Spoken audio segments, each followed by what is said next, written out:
It's 11 o'clock. Let's start our meeting.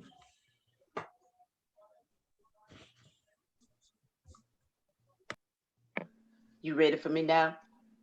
It's Islam, Diane Carter Bay. First, let me rise and give praises to our great God Allah. I give honors to our holy prophet, Noble Drew Ali. I give honors to Kadmon and all of you on this call this morning. Allah, the Father of the universe. Allah, the Father of love, truth, peace, freedom, and justice. Allah is my protector, my guide, and my salvation by night and by day through his holy prophet, Noble Drew Ali. Islam, Islam, Islam. Islam, Islam, Islamism. I'm Terrell Freeman of the Maryland Consulate, Baltimore Territory. First, I rise and give highest praise to Father God Allah and highest honors to his prophet, our prophet, Noble Drew Ali. We'll be reading the Divine Constitution of Moorish America. Salvation, our God, unity. The Divine Constitution of Moorish America. Act 1. Grand Sheikh and the chairman of Moorish America are empowered to make law and enforce laws with the assistance of the prophet and the grand body of Moorish America. The assistant Grand Sheikh is to assist the Grand Sheikh in all affairs if he lives according to love, truth, peace, freedom, and justice, and is known before the citizens of Moorish America. The bylaws, Act 2.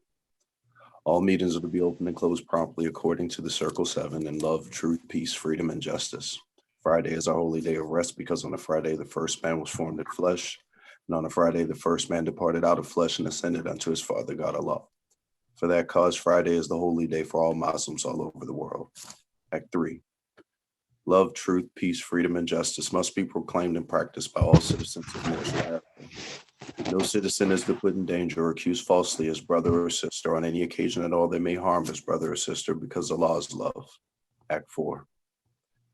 All citizens must preserve these holy and divine laws, and all citizens must obey the laws of the government, because by being a Moorish American, you are part and parcel of the government and must live the life accordingly. Act 5. No organization of Moorish America is to cause any confusion or is to overthrow the laws and constitution of the government. Subhanallah. Act 5. No organization of Moorish America is to cause any confusion or to overthrow the laws and constitution of the said government, but to obey hereby. Act 6. With us, all citizens must proclaim their nationality, and we are teaching our people their nationality and their divine creed, that they may know that they are part and parcel of the said government, know that they are not Negroes, colored folk, Black people, or Ethiopians, because these names were given to slaves by slaveholders in 1779 and lasted until 1865 during the time of slavery. But this is a new era of time now, and all men now must proclaim their free national name to be recognized by the government in which they live in the nations of the earth. This is the reason why Allah, the great God of the universe, ordained Noble Drew Ali the prophet to redeem his people from their sinful ways. Moorish Americans are the descendants of the ancient Moabites whom inhabited the northwestern and southwestern shores of Africa. Act 7. All citizens must promptly attend their meetings and become a part and parcel of all uplifting acts of Moorish America. Moorish Americans must pay their dues and keep in line with all necessities of Moorish America, and then you are entitled to the name of faithful. Husband, you must support your wife and children.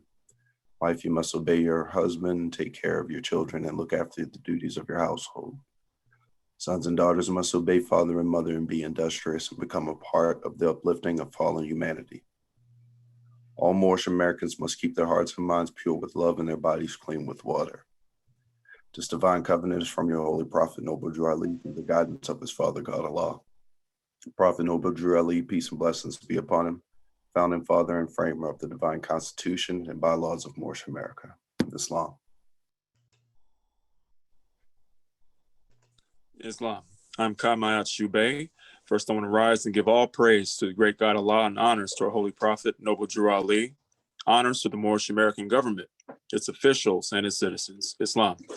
I'll be reading chapter 58, Holy Instructions from the Prophet, Know Thyself. Weak and ignorant as thou art, O man, humble as thou oughtest to be. O child of dust, wouldst thou raise thy thoughts to infinite wisdom? Wouldst thou see omnipotence displayed before thee? Contemplate thine frame. Fearfully and wonderfully art thou made. Praise therefore thy creator withal, and rejoice before him with reverence. Wherefore of all creatures art thou only erect, but that thou shouldest behold his works. Wherefore art thou to behold, but that thou mayest admire them. Wherefore to admire them, that thou mayest adore there in thy creator. Wherefore is consciousness reposed on thee alone, and whence is it derived to thee? It is not in flesh to think, it is not in bones to reason. The lion knoweth not that the worm shall eat him, the ox perceiveth not that he is fed for slaughter. Something is added to thee, unlike to what thou seest. Something informs thy clay, higher than all is the object of thy senses. Behold, what is it? The body remaineth perfect after it is fled. Therefore, it is not part of it. It is immaterial. Therefore, it is eternal. It is free to act. Therefore, it is accountable for its actions. Knoweth the ass the use of food, because his teeth mow down the herbage? Or standeth the crocodile erect, although his backbone, is as straight as thine? Allah formed thee as he formed these. After them, all were thou created. Superiority and command were given thee over all. And of his own breath did he communicate to thee the principle of knowledge. Know thyself in the pride of his creation, the line uniting divinity and matter. Behold, a part of Allah himself within thee. Remember thine own dignity, nor dare to descend to evil or to meanness. Who planted terror in the tail of the serpent, who clove the neck of the horse with thunder? Even he who have instructed thee to crush the one under thy feet, and to tame the other to thy purpose. Islam. Islam, Islam, Islam. I first want to rise, praise Almighty God Allah. Want to give honor to our holy prophet, Prophet Noble Drew Ali. Want to give honor to our Moorish American theocratic government. Want to give honor to Act 1 of said government. Want to give honor to this special research class. Want to give honors where honors are due. And I want to say special honor to all the Moors that opened up our meeting according to law. And I want to turn the meeting over to our National Assistant Grand Sheik, who is looking like one of them white-clad soldiers this morning. So without further ado, I want to turn the meeting over to Dr. Shabazz Islam.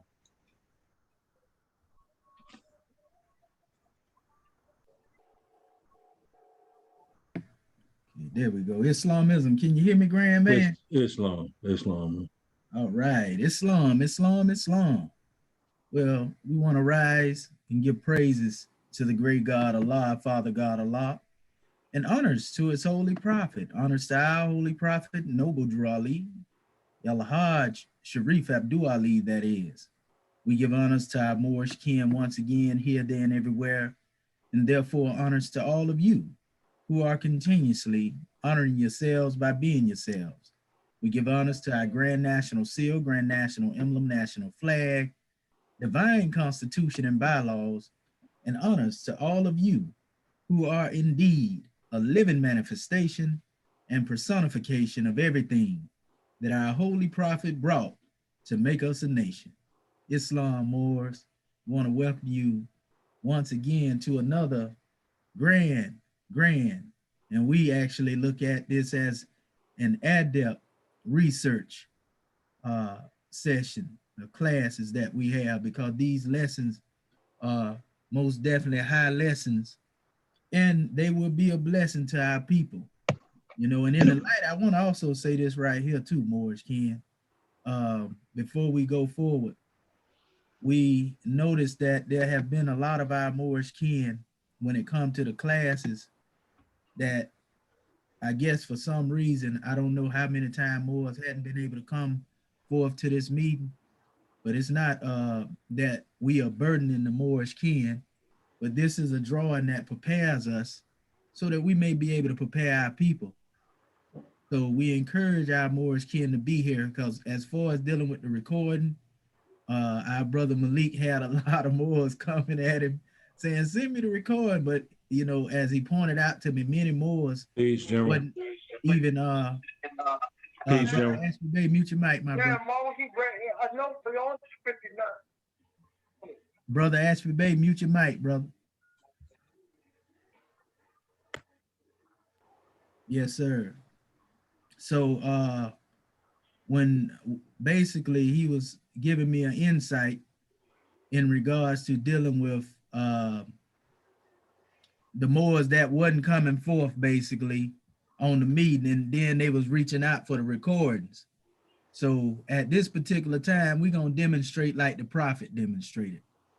You know, in this particular meeting, the only people that will receive copies of this particular measure is Act 1, you know, and those who are not on the manifest, you know, they basically would have to deal with another situation in regards to dealing with them, because we don't want to tarry long in one spot, you know, and we are trying to encourage our Moorish kin to do their own research, and we ain't gonna allow, you know, even a video to be a crutch, you know, so that Moors don't do their own research and say, well, I just look at the video and that's what it is, and you ain't did no research and came forth here in the class, and then next thing you know, you don't have a deep, in-depth insight.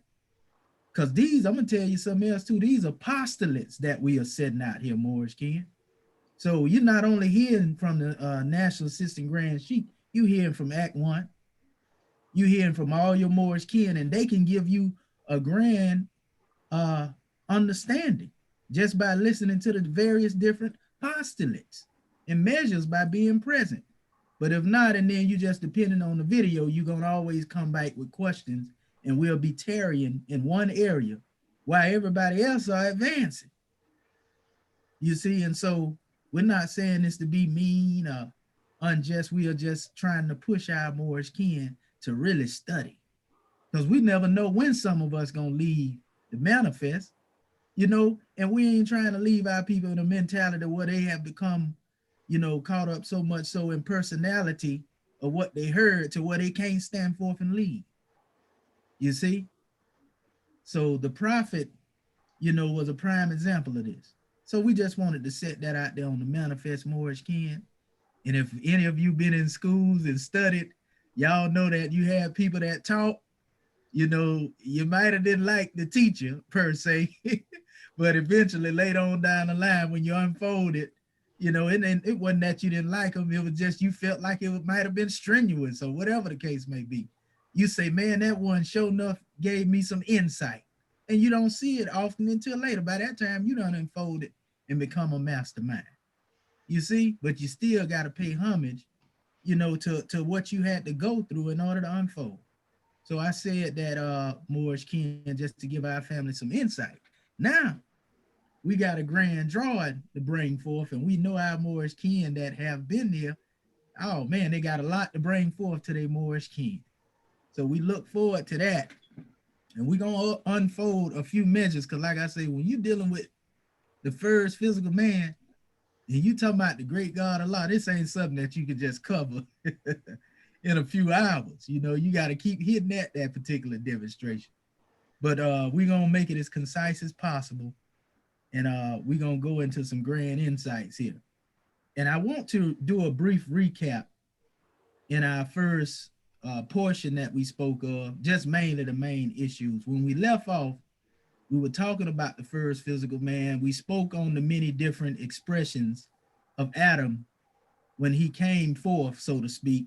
And this being not just, you know, a particular time of a man existing physically, but it goes even beyond that into evolutionary periods from a divine standpoint to what we would call these normally cycles or ages. So every time a grand man came on the manifest, they pretty much came forth with a, we'll say, re-entry of what had already been before, but only at a higher degree. You see? And this is the key that we have to look at everything. So you heard us talking about, for example, Adam Kadmon. We're not saying that's the name of the first physical man.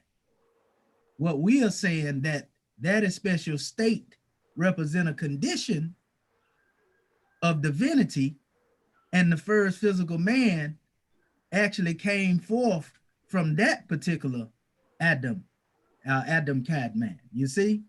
And we're going to show you how. But guess what else is a part of that? Ish and Ishi is all up in there. You see, because Adam Kadmon really, when you go into that special state of being, it is really the essence of Ish and Ishi. Because often they use the language androgynous. And don't get androgynous confused with hermaphrodite. You know, because hermaphrodite deal with one who has, you know, two organs or whatever the case may be, male and female. Don't get that confused. We're talking about androgynous, meaning oneness, though you have a divinity that goes into a genderless standpoint, you know, that manifests the essence of all. You see? So don't even look at the first spiritual man in the eyes of gender, the spiritual woman in the eyes of gender. The gender came with the physical. You see, when duality and all that came in the manifest.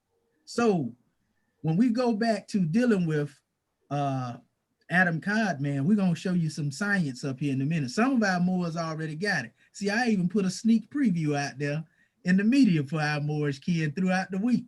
And we're going to get to that. And that was so that you may say, oh, I see something. And then if you was doing research, go back, you know, and go into it. And now you got something else to bring forth along with your research. And we're going to pull that up in a minute. And it's a grand drawing.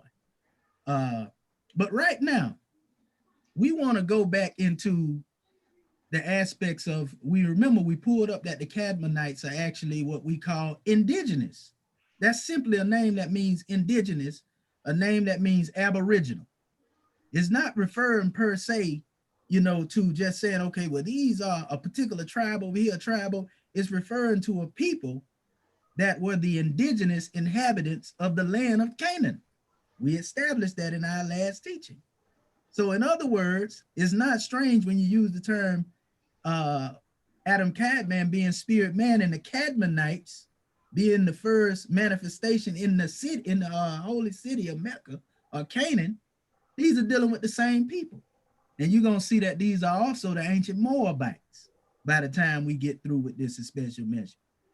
It's basically different phases and different times, different names were expressed, but all of them can be linked to each other as being the same people, nothing new, you see? And like I said in our last meeting, they used the term, they even dropped the K and they said Ad in the Grand Quran. They got a whole chapter dedicated to the Ad that was destroyed, but they was a great civilization and they was in opposition at a particular time. So when they got out of line, you already know, you got a divine appointment, a wrath that come forth to make you example for those who come after you. You see? So this comes after a long time and of people being on the manifest and then some people falling away, so to speak. So we'll go into a whole nother measure of that in a minute as well. So I want to get into some of these items that I have here for our Moorish kin. I'm gonna share the screen. I want to make sure that I'm sharing. Okay, there we go, right there. Okay, and I got all this information is coming from different areas, but it's all dealing with the same subject. And we're going to touch on the parts that are necessary without trying to be too lengthy on reading each and every aspect of the things. And we'll set these measures out as well in due time, because it's a couple of them, Moorish kin. Just compiling them took time. So what I have here, right, in the basic aspect, it tells us that the Kadmonites are the ancient inhabitants of the land of Canaan. We're going to get to the name of the first physical man in a minute, but this is important that we know this. Now, if you're talking about, again, the ancient inhabitants of the land of Canaan, then you're talking about the people that were there way before the people that's there today. Because we know the holy city of Mecca, we call it Canaan, but the Arabs, modern Arabs are there. So we find now through research that they are not the original. We already know this. We also showed that the Kadmonites are also of the Cushitic or the Cushite bloodline. So the original inhabitants had to look just like us, and even more sun-kissed and, you know, ripe, so to speak, to a certain aspect. Brother Pearson Bay, you're writing on my screen right now, Graham, man. I don't know how you do that. Need more with this technology. Okay, Kadmoni. It means to be Eastern is one aspect. Now, we look at the East as within, but we also look at the East, you know, in a geographical location of the earth. So these Kadmonites were also known as the people of the East. And it even quotes certain aspects of going into the book of Ezekiel, because they use it a couple of times in the Piscean records, if you were to go into what they like to call modern Hebrew. You know, it's all throughout the book, unbeknownst to many of our people. You know, when they use the term ancient and old, if they use the term, for example, of forefathers, the same word that we use in our teaching, forefathers, is talking about the indigenous inhabitants, the aboriginal. They even use the term aboriginal. So this means the first people that were there before anybody else, right? So it says the name of a Canaanite tribe who appear to have dwelt on the northeast part of Palestine under the Mount Hermon at the time that Abraham sojourned the land, and are mentioned in more than ordinary a full list of aborigines of Canaan. Also, the name is derived from Kedem, which is K-E-D-E-M. And I know many of our Moorish kin remember that special word if they read the Piscean records. So Kedem means east, right? That's one aspect of it. I won't go to this aspect. Yeah, it says, it is supposed by Dr. Wells and others to denote a people situated to the east of the Jordan, rather than it was a term applied collectively like Orientals to all people living in countries beyond that river. It at least may be a term of contrast with the more Western Zidonians, as the term likewise signifies ancient. It may designate the older aboriginal races of that region in general, who were recognized as the earliest in origin. So this is confirmation of what we're talking about here, but it get way deeper than this right here. Oh, it's gonna be made plain by the time we get done.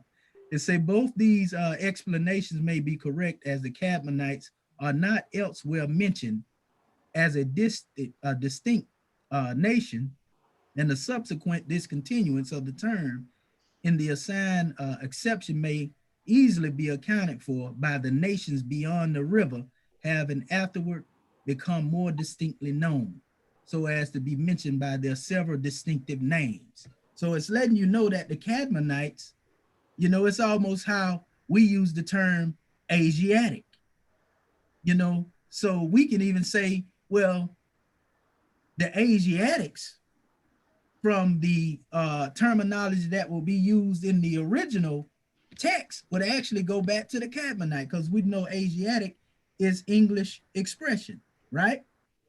But the prophet gave us a high measure in regards to dealing with that. So we can see the harmony between those terms is what we're getting at. Let me move this right here, minimize this real quick. Okay. So it even went on. This is the key here. Moore's gonna love this one. It said the Kadmonites, even at Hermon, might be said to be on the east compared with the Zidonians on the west. And this name says also Thompson, and this is another source, is still preserved among the Nasurea, north of Tripoli. Uh-oh, they talking about Moorish territory, right? It say, and they have a tradition that their ancestors were expelled from Palestine by Joshua. Oh, so now we going into some of the prophet book of Ali now, right? Because we talk about how the pharaohs were the ones that gave the Moabites the permission to establish what they established. And this is actually being confirmed through the information that's being said here, because it's saying that those who come through that line of the Kadmonites, you know, that dwelled in the area of Tripoli, which we know is definitely Moorish territory, they had a tradition in their history that teaches that they were expelled from Palestine by Joshua, right? But then it goes actually into the aspects we know that it was the Pharaoh at the time, which Joshua, as they called him, when you go into their history, Moses was on the manifest, right? Joseph was on the manifest, right? So when you go into the deep histories of this, all of those who were in control with the Pharaonic society, it really goes into the history of them that was controlling everything and moving people in different ways. And even if you read the teachings of Mustafa Gadala, it tells you that the ancient Moabites were a colony. You see, Kemetic colony, that they was Kemetic. You see? So if that's the case, all of this history is tied in. I'm just showing similarities. But it's not strange as mentioning people coming from what we call the Middle Eastern area, ending up in the area of Tripoli. You know, so though they may use different names and expressions and so forth and so on, when they tell the story, one truth never contradicts another truth. So we are basically seeing the pieces or whatever the case may be that are brought forth. Now this goes into the aspects of dealing with the Phoenicians, you know, being neighbors of the Egyptians. And it talks about Jacob wrestling, you know, with the Elohim. Y'all familiar with that story at Mount Peniel. You know, they went into showing how this same information was later took by the Greeks. And then they came up with the concept of Typhon and, you know, Hercules and all this other stuff. But the key is down here is that they spoke of the Phoenicians. If you know, obviously it requires Iran complying. Pardon self, Moors, mute your mic, please. Previously, but I will reiterate. Michelle Reeves, babe, mute your mic. So the Phoenicians, we find here, as they were mentioning, to get straight to it, they had a cane, for example, that they taught of before there was a Hebraic one. But they also had a first man who was earthborn, Adam Kadmon. So the Phoenicians were those who actually taught about these teachings. Now the Phoenicians are also the oldest source outside of Kemet that actually has the origin of the name Moor in their language, whereas it means Westerners, those who were of the West, not dealing with the West as in the Western area all the way into the Americas, but the West that was on the northwest and southwest coast of Africa. You see, so the Phoenicians, that name Mar or Mari, Moorish gods, can be traced all the way back to that. I want to mention that too, because in the future we'll go into that. So anyway, they also spoke of this Adam Kadmon. This is the Phoenicians, one other people. Now we see in the Piscean records, they spoke of the Kadmonites. Now the Phoenicians are speaking of the Kadmonites. That's two different people.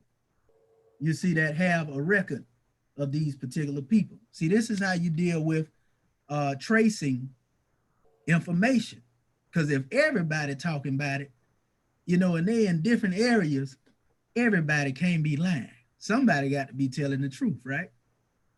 Okay, I want to show you something else here. Let's see. I want to make sure I ain't putting the same thing up here again.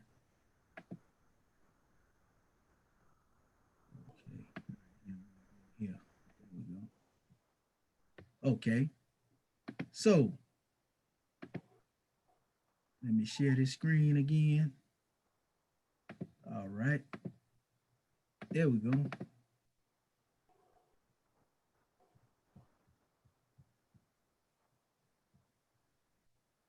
Hold up. That's not the one that I'm trying to share. Okay. Give me 1 second, Morris Ken. Get this demonstration. I got to open this up first. Okay. Not that one. It's actually this one right here. Okay. That's the one I want to. Right there. I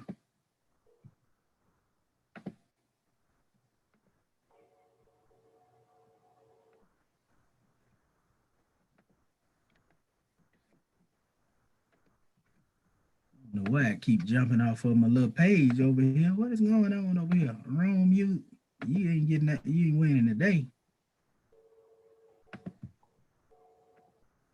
We got, okay, we're gonna do it like this right here. This is what we're gonna do. Okay. All right. Can you see that, Morris Ken? All right, Islamism. I want to show you something here, Morris Ken, and this is very powerful. And this is dealing with the comedian aspects of it. I want to say something to our Morris Ken too as well. When you deal with these symbols that were put here, just disregard them. Because the symbols that was put here was based off the hieratic script.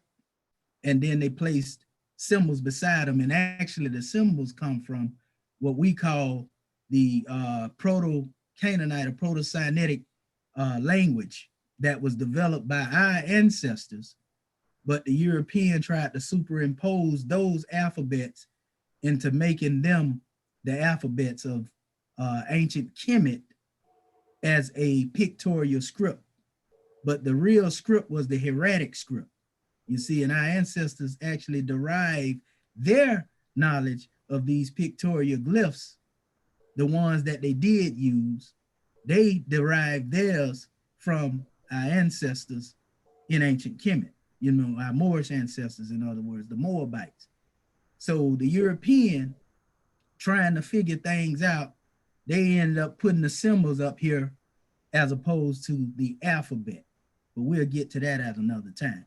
That's why I say disregard the symbols. But we know what they did and where they actually getting these words from. They didn't come from the symbol. They came from the alphabet. And they actually hiding the language. And it makes sense too, because if they put that up there, then you'll never go into researching the actual teaching. So the word katam, aminu, you can see the relation to the Kadmonites, right? This is the comedian aspect of it, but it speaks of the fire in the gods of a mint. And we're going to get into that in a minute, you see? Also, kat in its root, because T is interchangeable with D in ancient Kemet. Always remember that. So at the root, you see kad, which would be kat, which is a man, people, mankind, right? Then you see ket. They changed the vowel, you know, but at the end of the day, you go back to the word kedem, K-H-E-D-E-M or K-E-D-E-M, spelled different ways. You see, it replaces, the T is replaced by the D. And then you have the God of things that exist. Because Kadmon, you know, or the Kadmonites were used in that special reference as well. I'm showing you how words through etymology can always be traced back to their root. And notice how they are all of these words are dealing with a people. They're dealing with a man. They are dealing with the God of the things that exist, right? This is just another name being used. Not saying, oh, that's changing the name Allah. No, this is just terminology that's being used to bring an understanding of the collective of things. And we'll get to that in a minute, right? So it says also here, it goes in the kot and it means also body, belly, womb. So this is a source of birth. Now you got man, people, you know, mankind, as they say up here, they got the God of things that exist, and now you got the womb. Notice how all these things are dealing with, you know, a source going back to what we would tie back to the first or the original man, right? Oh, it get deeper. So then you have kati, which is dealing with the body of the company of gods. Now, have you ever heard anything about the macrocosmic man and the microcosmic man? We know that the microcosmic man is a manifestation of the macrocosmic man, which is what is known as the grand man, you know, our perfected man in creation. So the terminology that's used here is often spoken of by Sufi adepts, the Buddhists, the Hindus. All of them speak of a primal expression of a grand man. You know, our Grand National Secretary of the State spoke of the Mani, which that name is rooted right back to Kadmon, right? But also she spoke of, you know, they spoke of the Purusha. Different terminology used to describe or are descriptive of the functions of this special one. So you often hear us say, well, we are a grand body on the manifest, but we are actually the grand body that represents the prophet. In other words, the prophet is our perfected man. He is the macrocosm of this microcosmic expression of the nation. You see what I'm saying? So every nation has a teaching on this macrocosmic or this original man, spirit man, before he manifests himself before a people, put it that way. So kat, again, is used here, and this is deep because we spoke on this recently. The body, the heart of the sycamore. Now we know the sycamore is known comedically as a symbol of the universe. This is what we're talking about when we're talking about a grand man. Branches come forth from the sycamore tree, right?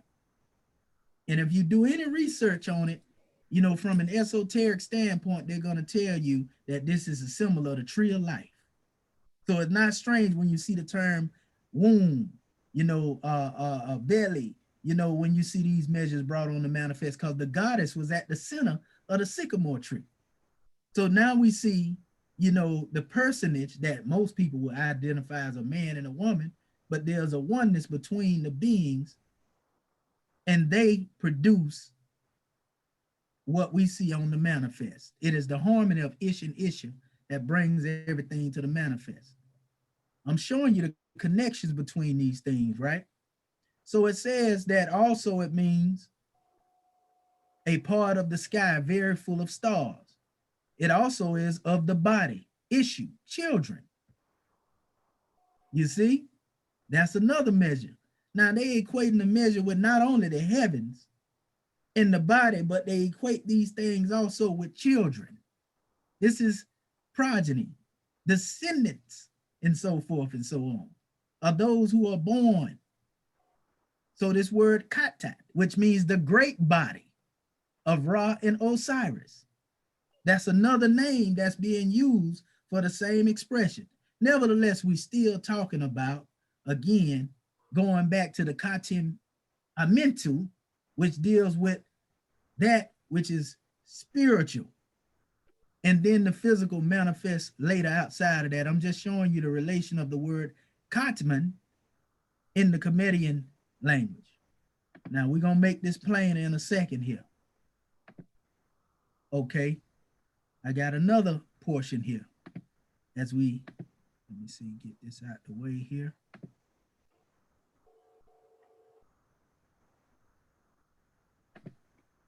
Okay, there we go. Okay, what I do, since I use that, I take that off of there. Okay. We'll get rid of this one here.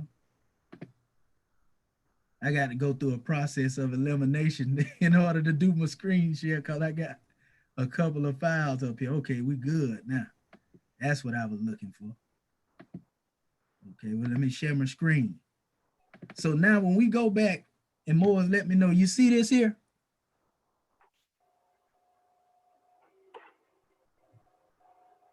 Islam. Okay, Islam. Now, these I touched on before we closed out.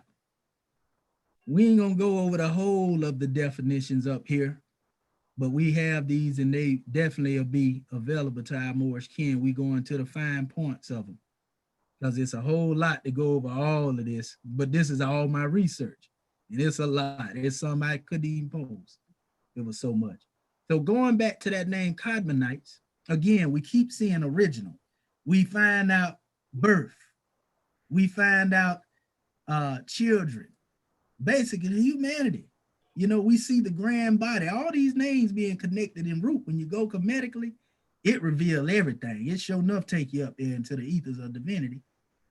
But the Kadmonites, let me blow this up too. It mentions them again here. And we brought this to the Moors before we closed out. It said the Kadmonites, this tribe, it said, are supposed to have dwelt in the northeast part of Canaan near Mount Hermon at the time when Abraham visited the country, similar to the other definition, but it's a little different.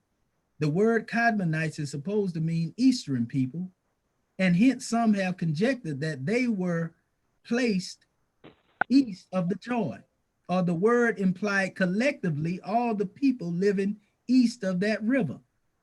The learned Mr. Bryan supposes them to have been Kadmonians, a Cushite, because that's the term they meant to put here. It's a shepherd colony from Egypt who had settled in Canaan and afterwards spread themselves westward into Phoenicia. So we see in the Phoenician connection now. Now we see why the Phoenicians spoke about Adam Kadmon as we showed you earlier, right? Now it goes on and say, hence they were immigrated by colonies into Greece and Africa. So these same Kadmonites, you see who they were referring to as Kadmonians, right? They went not only into these other areas, but we find them in the Greece area, right? It's saying they carried with them their language and their letters, as well as the name of Kadmonians.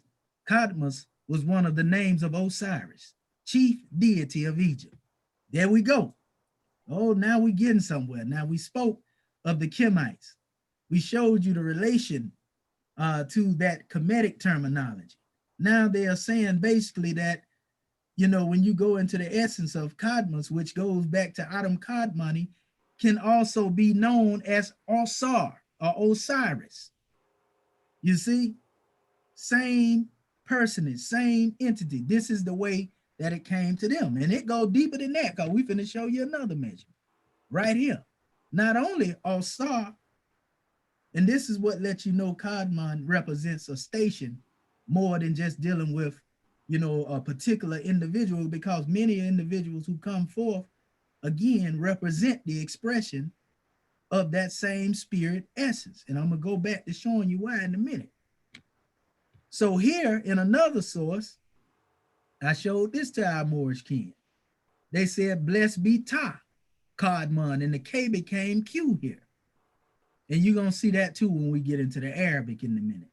It's the same personage. But like I said, these are different sources, but everybody can't be lying about the Kadmonites. Because this is about 4 different sources here from different areas where they're speaking of it, but in their language, according to dialect, one letter may change over here, or a letter may change over there, but you know what's being said because by definition of what they're speaking of, it lets you know what's being stated. So this was actually found by the rabbis of the Jewish rabbis, right? And they found this inscription, and when they translated it, said, blessed be Ta, Kadmon of El-Ka. You see? And now if anybody know anything about El-Ka, that really deals with a measure that deals with the earth. You see, El meaning the, you see, our supreme reality also as well, but the being used in a Ka being the earth, right? So God of the earth. You see, this goes back to, again, a progenitor, one that is the origin through which everything else comes. This is in another way of expressing it, right? It also goes into, it says the 3rd year of the king, according to analogy, the 3rd year will be that of the Persian king. Then they say Ta Kadmon, it says an interesting name reminding us of Abda and Tahi in the Phoenician graffiti in a Boo symbol, which is in Egypt. If you've seen a Boo symbol, that's where you see the pharaoh sitting up in the seat. This is where they got what they call Mount Rushmore from. You know, when you see the Europeans up there on that demonstration and they got the symbols and everything up there, you know, with them sitting there and their faces being carved out, you know, all of this is special drawing, you know, was demonstrated from what they seen in a Boo symbol. And so when you deal with a Boo symbol in ancient Kemet, in the Phoenician graffiti here, again, it's showing you in the Phoenician culture, the name Ptah was there. Well, who is Ptah? Ptah is said to be there in the beginning of creation. He's supposed to be the master builder of the gods. So this goes right back to the same measure. So it's not strange because in Kemet, you'll refer to Ptah as Osar. You will refer to Osar as Ptah. You would also refer to Ptah as Ra, or Ptah as Amen. You see? But it's all dealing with the same expression. What they doing though, finding this in their particular area. This name, right? That's something deep in and of itself. Actually, it was this one I was trying to go to. Okay, this also going into another measure of Adam Kadmon. And we'll actually start from here. Then the sacrament moves to the next level, the higher self, and it's talking about the tree of life. It's saying this chalice form now joins trillions of higher self golden goblets to become part of a single massive universal grail chalice. All this is being symbolically referred to as a man, spirit man, birthing, you know, other life forms or fathering other life forms. That's what that's talking about when he's using the term universal grail or chalice, right? They say each individual rich fisher king joins with trillions of others to create this grail. This holy grail is a light body of the original total human, what kabbalists call Adam Kadmon, God's perfect idea of existence expressed in a generic human. Other cultures have called this figure Gayamod, Ymir, Panku, Parusha. You're going back to the Grand National Secretary of the State, Anthropos. They're showing you that they're being called different things by different people, but it's still talking about the same persona. Adam Kadmon is the original light form, the soul of creation out of which, through its own sacrifice, came everything that constitute the world. In sacrificing itself, its wholeness to support creation, Adam Kadmon has been the ultimate wounded fisher king for eons since existence began. Now he can be repaired, healed, refreshed with light. Judaic mysticism calls Tikkun HaOlam, repairing the world. Adam Kadmon was the supreme being's first container for the light of infinity, and Adam Kadmon spun off trillions of souls, which we call the higher selves, to go experience the world. In addition, Adam Kadmon was shattered into 288 sparks, which fell into matter in the world, and they remain until we redeem them through illumination. Now, all of this right here is basically giving another expression of those who see a collective coming forth from one single personage, right? This goes back to that hundreds and thousands of Adams that was spoken of by our brother, Prophet Muhammad Ibn Abdullah, in the dictionary. The connection is all there, right? This also go back to in the Grand Quran when it said man was called forth before he physically came into existence. He was called forth to bear witness to a covenant. You see? And basically, he would have no excuse after bearing witness, you know, that the great God was his creator and that he was one and so forth. And it said he called forth this first man, Al-Insan, and he brought forth from his lineage before they physically came forth and they stood before. That's why in our nature, to be those who are atheists. It's not in our nature to be of a state of disbelief, because we already bore witness to the oneness of the great God before we came into the flesh. So this teaching is everywhere, but we have to have the keen eye to be able to see what's being said. We almost there now. All right. So let me give you this other area. We're giving you everything when it comes to all of this information, so you can see that this ain't just being said one time. It's being said from many different sources and coming forth in many different expressions, saying the same thing, just in different degrees of what's being spoken. Here's another measure that I have on the manifest. And this is dealing with where it starts, and it speaks of the fall of man here, actually. Forbidden fruit, my son, is a question that will be necessitate 95 volumes and 3/4 they use here. And this is coming from the portion we start off. The fall of man occurring during the 4th round in the 7th sub-race of the 2nd sub-race until the 3rd sub-race of men were Pre-Adamites, or rather Kadmonites, dual sex. That's that androgynous state that we go back to, right? Ish and Isha is on the essence here. So it says, until the 3rd sub-race, it say men were Pre-Adamites. That means they came before the Adam on 6,000 years ago. So, or rather, plainly saying they were Kadmonites, right? Dual sex. It says, even the Bible in the 1st chapter, verses 26 and 27, which we went over those verses, and compare with chapter 2 of verse 7, which we actually made the comparison and showed you that the man of chapter 2 was actually the man that was the first man, because he came before the trees, before the plants. The man that was on the 6th day came after that. We made that plain. It even says in chapter 2, you know, that a man was not present. So by saying that, we know it wasn't talking about Adam of the 6th day when it's speaking in chapter 2 in Genesis, right? So it says, and was developed, where in chapter 5, verses 1, and they referring to, actually, when it referred to Adam as a man and woman together. Today, this is in the book of Genesis, when it say, I created man and called their name Adam, man and woman, and called their name Adam. So that's 3 different expressions they give in the book of Genesis about this name Adam. And also, if you go into the Hebrew language, the word Adam is used every time they mention the earth, every time they mention the ground.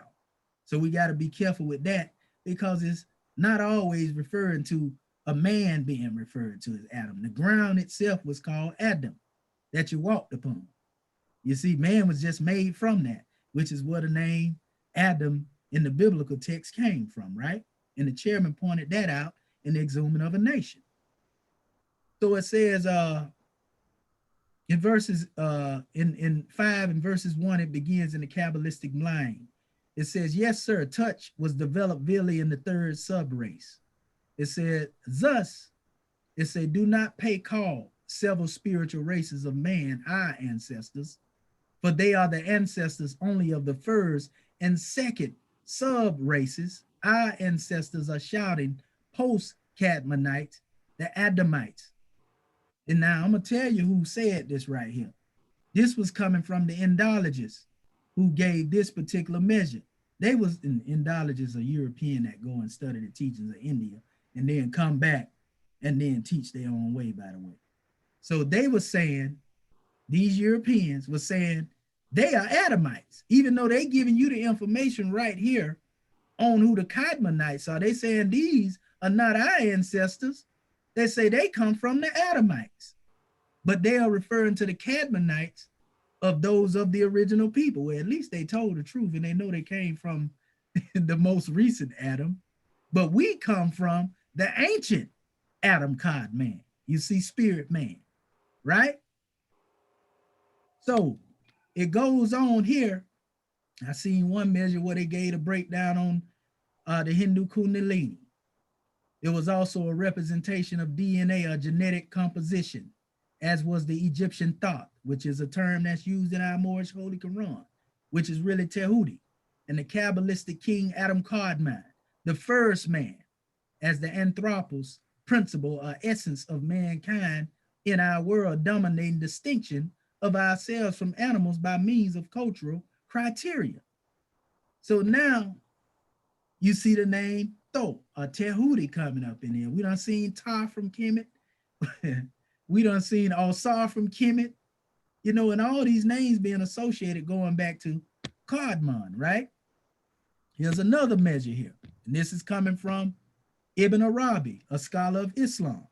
That's well respected as sound, right? They use the example here. It spoke of the Zohar and that of Ibn al-Arabi. Got a lot of grand adept measures.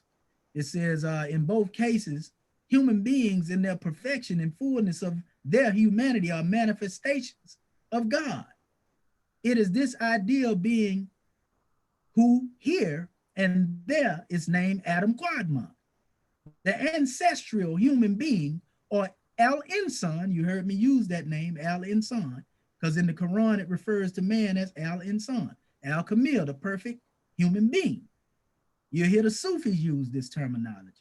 And the title work by Al-Jalani, a disciple of Ibn Arabi, you know, when you go into this special aspect, here again now is an Islamic source. Now we done gave a source that come through the Piscean records itself. We done went into the Phoenicians. We went into the Comedian aspects. Now we're dealing with the Islamic information here, right? Now all of these teachings are mentioning this Adam Kadmon. We got to harp on this right here because we want to make it plain. This ain't just one information saying this. Everybody can't be lying. You see? So watch this. Let me see here. I want to pull this up. And like I say, it was, man, it's a lot of information over here, Morris Ken. It was strenuous in trying to pull this information and put it all together. Because I had to crop this and okay, let me see here. A couple of different books. Here we go, right here. Now we have, and we actually read this time, Morris Ken. Okay, let me move this a little bit here. There we go. It's speaking of the Arabs, and we spoke of their ancestor Ad. We spoke of the Adites earlier in our introduction. It's saying one of their tribes bore that designation. The Yazidis of Mesopotamia also venerated Sheikh Adi, their Adam Kadmon. Goodness gracious. Or ancient one, in whose honor they celebrate the mysterious rites like those of the Corybantes of ancient Phrygia. Mr. Lanyard has preserved a hymn to this sacred personage which identifies him as divine, the architect of all things, preceding all that exists, self-originated, right? It say the one, the only one, the ancient of days, receiving the highest wisdom from the eternal essence. The Egyptians likewise venerate a similar divine being denominated Atum, or Atmu, the father of mankind. He was the firstborn or only son whom the Egyptians mourned in their orgies, and he was identical with Adon and Tammuz in Syria, Tammuz of the tablets of whose annually mourned by the women of Western Asia at the sacred rites. So each and every other culture has its name for this Adam Kadmon, but they showing you here now that Atum.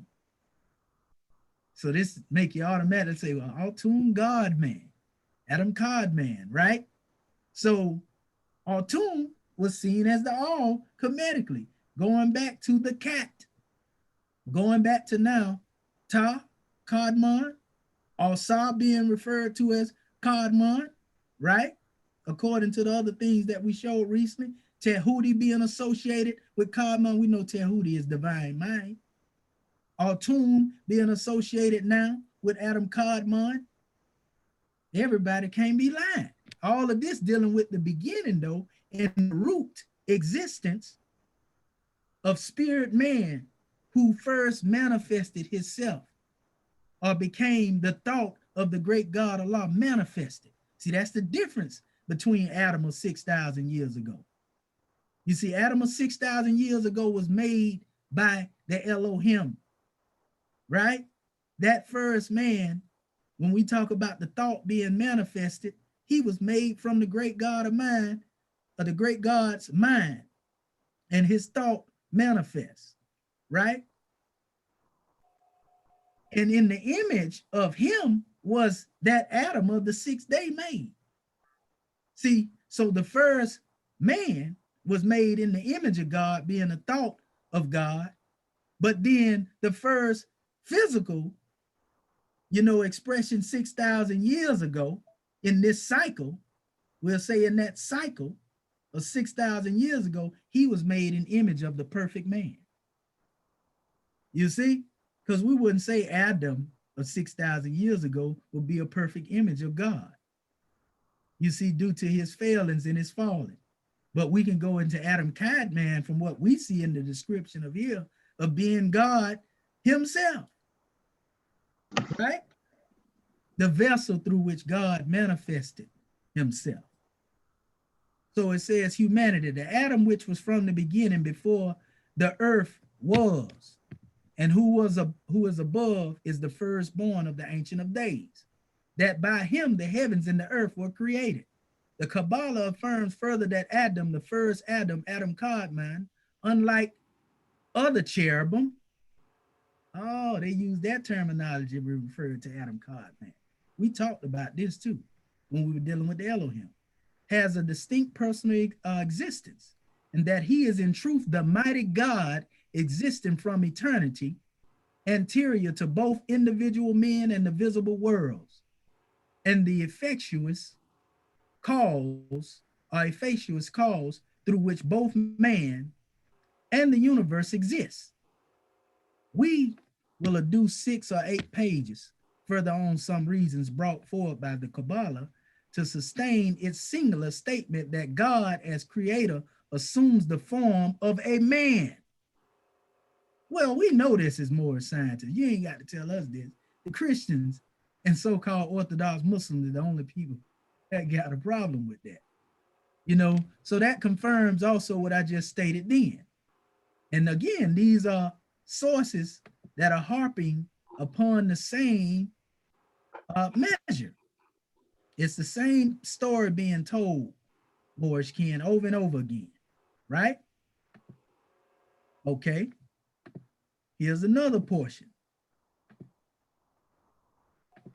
Because we're going to make sure, people say, well, I want to see the source. Well, we're going to give them all to you. We're going to come with every receipt that we got. Because we don't want nobody, because by now we already know the Moorish can't get it. They already had it. Just going through the book of fire. They got it. So it says, it goes here, Adam, the collective humanity, to be recognized as a superior covering cherub. Going back to the cherubim, that's the other one. Different source saying the same thing. Above the heads of the cherubim, Ezekiel saw in his vision the likeness of a firmament, and over the firmament, the appearance of a throne. And the throne, the likeness of appearance as it were a man. The Kabbalah affirms that the idea of humanity, the Adam which was from the beginning, before the earth ever was, who is above, is the firstborn of the Ancient of Days, and that by him the heavens and the earth were created. You hear me always say the original man took, basically he took on this form, but he also took part in bringing creation into the manifest. This is the thought or spirit manifesting activity. Kadmon was the vessel when we speak of that original man. Kadmon consists of Ish and Isham. Y'all hear me saying this, but y'all like, well, you got to show this to me. We're going to show it to you in a minute, right? So it says, and that by him, the heavens and the earth were created. The Kabbalah confirms further that Adam, the first Adam, Adam Kadmon, unlike other cherubim, has a distinct personal existence, and that he is in truth the mighty God existing from eternity. Kind of clip that off right there, but all is well. Boys get the point. So it's referring to Kadmon as the Ancient of Days. And it's not strange because when it described the Ancient of Days in the book of Daniel, chapter 7, verse 9, it says he has hair like wool. We ain't gonna get into all that right there right now. That's a whole nother measure. But we talking about the first physical man, because you know Kadmon had to take on a physical form at some time. And this is where you go back to the original God, Ish, and Isha on the manifest. You see? Before Adam of 6,000 years ago. We got to keep making that plain. So in this view, Adam Kadmon is the original man, and all actual men are his inferior copies. Nevertheless, the divine order is present in humanity. Earth is lesser than heaven, as above, so below. Everything that applies to Adam Kadmon can equally be applied to humanity, just as at a lower level of actualization. In the Zohar, the heavenly man, Adam Kadmon, is the embodiment of the 10 divine manifestations. You see this expressed in our 42 paths of Moorish wisdom. You see this expressed in the ancient Comedian tree of life. These are the 10 circles that they are speaking of, and we're going to get to them in a second. The Sephiroth is what they are referred to in the Kabbalah. It said, hence, earthly man is too, but imperfectly, the heavenly Adam steeped forth out of the original darkness and formed the earthly Adam, shaping him in his own image. That is the sacred link between man and God. So this Adam Kadmon is the one that took part, as we stated, in forming this earthly Adam that came later, because Adam Kadmon, being a cherubim, was amongst the Elohim. That's what we were talking about. You see? But long before he was on the manifest, there was already the Pre-Adamites who had come into being. And so it was the Pre-Adamites, in part, that also took part in manifesting what we would call, you know, people, you know. And so these have to be here because creation is older than 6,000 years old. And this is the link between that history, which you won't see plainly in the Piscean records. We see in the dictionary of the Quran, you know, that it tells you that people were there prior to it. Even used the Quran to confirm that. We showed you that in our last session that we had. You know, this ain't something strange to us. It's strange to those who think the world is 6,000 years old, right? Now, watch this. I told you I got a couple of receipts over here, boys, kid. And we actually are at the meat of the measure right now, and we'll be opening up the floor in a few seconds. Well, a few minutes, rather. Okay, here we have it again. And this is actually another definition. This is from the Metaphysical Bible Dictionary. Kadmonite. It means the East, Oriental, primeval, prototype, ancient, eternal, unchangeable. Kadmonite, right? A nation in Palestine at the time of Abraham, ancient Canaanites. They're giving you the same thing we spoke of earlier. This is the metaphysical. The Canaanites signify the elemental life forces of man's organism. The Kadmonite, primeval, prototype, ancient, eternal, unchangeable, refers to the very essence and source, beginning of all life, which is God, spirit, foundation, principle of life energy that animates man and the universe. We already know this is talking about Adam Kadmon, same thing, of the East, right? And the East points to within, the center of man's being. Ain't that what we teach right here in the Moorish American government? It says, where he comes into conscious touch with spirit, with the inner life. You see, being named among the tribes in the land of Canaan that later had to be overcome by the Israelites, the Kadmonites bespeak error corner thoughts about life. So in other words, Kadmonites, they show you the example between that which is erroneous, that deals with the manifest, and that which is spiritual, which deals with the original state of being. See, a lot of our people didn't even know a lot of this information was out here, you see? But it's here, it's everywhere. I want to show you another measure here. Okay, let me see here. Yeah, I just say, man, if everybody out here with all these different sources saying the same thing and they mentioning the same name, this is the guy that was on the scene of the crime. You know, in a good way, though, in a good way, not a bad way. You know, but you know, one is definitely be guilty if it was in the court of a particular system of law. Yeah, that's him. That's him. You got your man. Islam. So let me share this here real quick. Okay, here we go.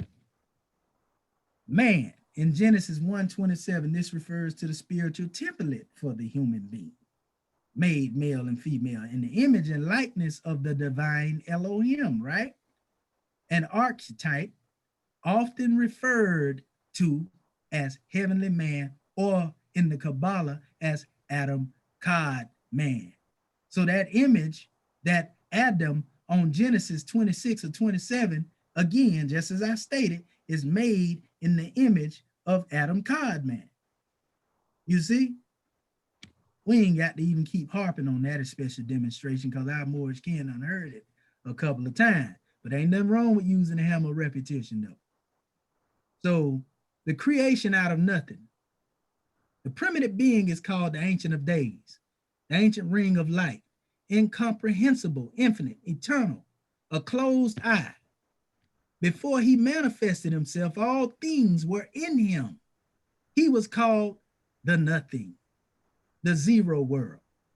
Before the creation of the world, the primitive light of God, nothing filled all, and there was no void. But when the supreme being determined to manifest his perfections, he withdrew into himself and let go forth the first emanation, a ray of light, which is the cause and the beginning of all that exists and combines the generative conceptive forces. He commenced by forming an imperceptible point, the point world. And there with that thought, he constructed a holy and mysterious form and finally covered it with a rich vestment, the universe. See, we was talking about that earlier, dealing with the universe, dealing with the sycamore tree and how that represented the great man. You see, this is a garb that's being expressed here. From the generative and conceptive forces, issued forth the firstborn of God, the universal form, the creator and preserver, and animating principle of the world, Adam Kadmon, called the macrocosm. Didn't we say that earlier? Willis man born out of the living in it and comprising, in fact, what the typical or celestial man comprises potentially is called the microcosm. So it's showing you the difference between the macrocosmic man and the microcosmic physical man, right? Man, that's powerful. It says, but before the Ein Sof for the infinite revealed himself in the form of the primitive man, other emanations, other worlds had succeeded each other, which were called sparks, which grew fainter and more distant, and they were from the center or emanation around Adam Kadmon were formed the countless circles of posterior emanations, which are not beings having life of their own, but attributes of God, vessels of omnipotence, types of creation. The 10 emanations from Adam Kadmon are called Sephirah. We hear about the Septinates being spoke of in our Moorish Holy Quran. You see, the Sephirah are the powers of Filio in the aeons of the Gnostics. Same thing here, Moorish kin, being demonstrated, right? So our Moorish kin, I know they got it now. I know they got it now. If they didn't have it before, they got it now. And this is the last actual measure in my slide I have, and I got a pictorial expression that I'm gonna draw on, and I'm gonna open up the floor, and we gonna hear from our Moorish kin, because we getting ready to tell you exactly, you know, the essence of Ish and Isha, you know, because the name of the first physical man goes back to Ish. We're just going into the aspects so you will understand his symmetry. You will understand the essence of spirit man and spirit woman, and how we speak of them as being such. They were already in a union, and that union was basically within the same essence of Adam Kadmon. You see? So let me pull this up right here. Okay. There we go. This is a measure from the Orthodox Islamic world. They spoke of the prophet as the norm is not only the whole man, and they are referring to Muhammad. This is the Sufis. In Sunni al-Kamil, they actually use that as an expression of referring to Muhammad as an expression to them as their perfect man, just as we see the prophet Noble Drew Ali as our perfect man. But also the ancient man, al-Insan al-Qadim. That word Qadim and Qadam or Qidam, they are actually in relation to each other. It's not strange, because both Ishmael and Isaac came through the line of Abraham or Ibrahim. And this is why you can see the relation between the two. Here, there is sort of combination of the spatter with temporal symbolism to realize the whole or universal man means to come out from oneself, to project one's will into absolutely the other. That's conformity. To extend oneself into the universal life, which is that of all things, while to realize the ancient or primordial man means to return to the origin which we bear within us. It means to return to the eternal childhood, to rest in our archetype, in our primordial and normative form, or in our thermorphic substance. See, they're talking about it here again. See, this is something that's being taught that our people have no knowledge of behind the scenes. You see? So it's talking about Kadmon, but it refers to him as Insan. Insan is in the Arabic a name for man. There's actually a whole chapter devoted to al-Insan and al-Qadim. So the man that is a perfected man, or the archetype, the universal man. You're still talking about Adam Kadmon, right? All right. So this is what we were trying to get, Moorish kin. And I want to share this if our Moorish kin, I know they probably can't see it now because this thing would not let me just swap images. So I got the cam down, and then, okay, there we go. This takes us back to the same measure that we've been dealing with since we asked, you know, about the Elohim. You know, we spoke about the angels, you know, and so forth and so on. This is a chart, one chart given. I'm going to show you the Moorish measure in a minute. This is one chart that is given here. Remember, we were talking about third heaven over here in our original chart when we was talking about angel, because this chart right here basically has carried itself through most of our classes thus far. So notice third heaven is here. You know, it's elevated in the same area. You got your seraphim, your thrones, your cherubim, all that is up here, right? This is dealing with a tree of life, right? Then you got the powers, dominions, you see, virtues, you see? And it's giving you the definition of each every one of these measures, but Moors have studied it and we'll study it further. So we ain't gonna go into trying to do a whole teaching of that at this point. So it says second heaven. So it's directed in this region, you know, of where you will have the center chakra, right? The one that reaches from this special realm actually up through the ladder of divinity to what is above your neck. If you know how to climb the ladder, that's what we teaching our people, how to ascend and go back, right? Then we have first heaven down here that deal with archangels, angel princes, angels, you know, which we come forth and we manifest through the region of procreation, so forth and so on, right? And then we see the kingdom, the physical world on the manifest, animals, plants, minerals, beasts, and all that, right? So when you come over here and you see, this is where the evil came into being. The evil came into being when the physical world became that which we became more concerned with. Because now you understand how we came from original state and we fell all the way down into a lower state. You see, you don't see nothing evil in these special virtues. Ain't nothing evil about love. Ain't nothing evil about understanding, wisdom, harmony, peace, and mercy, and glory and splendor and all that. Nothing. It's just when you get to the barriers of time and space, when we reach the rate of the atmosphere in our thinking, right, that truth and falsehoods strangely mix, come to the manifest. This came with that earthly Adam.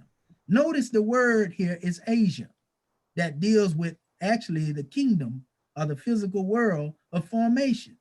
So when you talk about being Asia addicts, you see, are you Asiatic Muslim? Are you Asiatic? You see, and I'm emphasizing on this for a particular measure. And I'm not even talking about, when I say Asiatic, I'm not talking about ASIA and then going into the TIC. You know, I'm talking about Asia as in being addicted to your earthbound existence. Are you a real Asiatic Muslim? Are you addicted to being earthbound and dealing with everything that is on the material realm? That's the question that we have to ask ourselves, right? Now, watch this. Okay.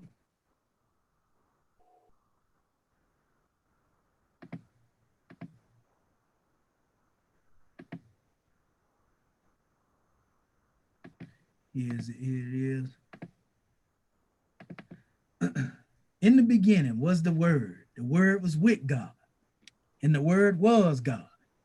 Now, I showed this before, and these are those same 10 spheres of the Sephirot that you heard being spoke of throughout the previous records that I was basically bringing forth before I began to show these pictures.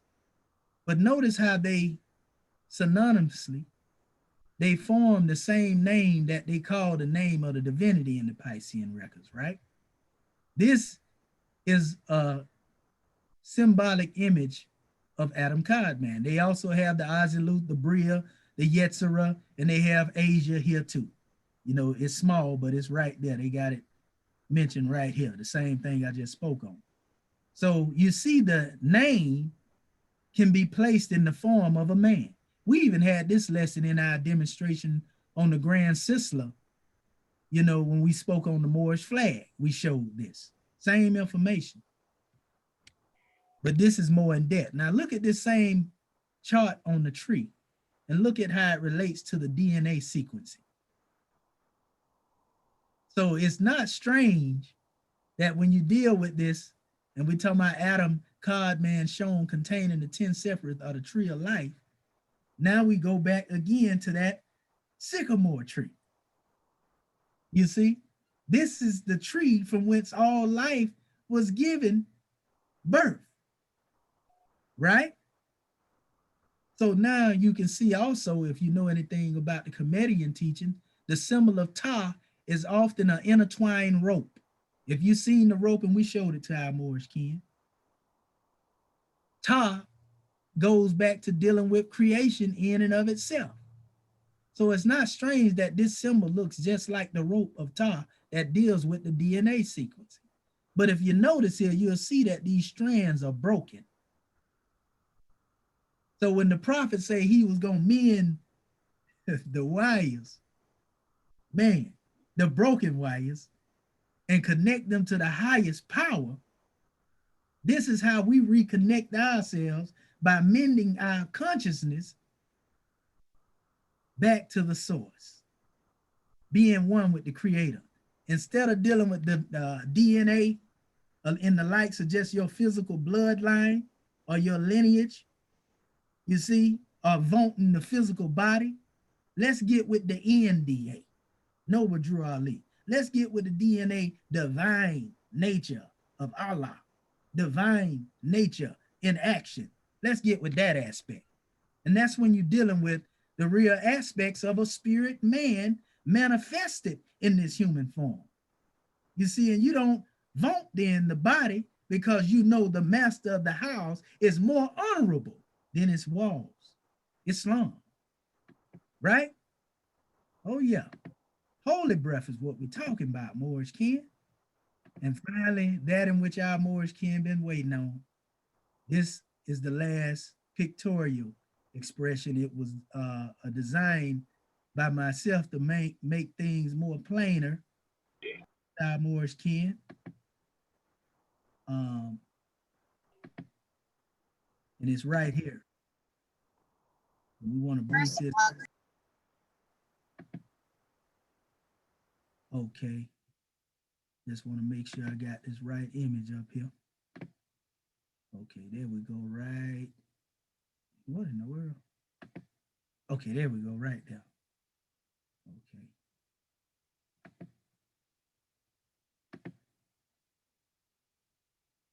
Now, let me go here.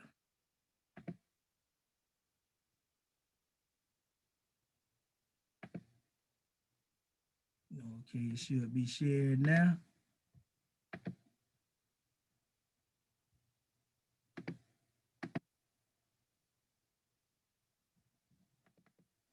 There we go. There we go. That's what I was trying to pull up for you, Moorish kin. I want to show you something here. And what you see here, now this symbol on the left was a symbol that I found, and it's actually years ago. I got it in our grand sister of the Moorish flag. And upon investigation, we find that this symbol came from India. And the Indologists stole the symbol and brought it over here. And when they stole this symbol and brought it over here, they basically remixed it. But what they have around it is tetragrammaton. For those who don't know what tetragrammaton is, that's known as a 4-letter word. Now, what you see in language here is what we call Proto-Sinaitic, Proto-Canaanite. I didn't use the modern or the box Hebrew that you've seen in the last picture that we just showed a few minutes ago. I used this as special expression because I wanted to bring it back home.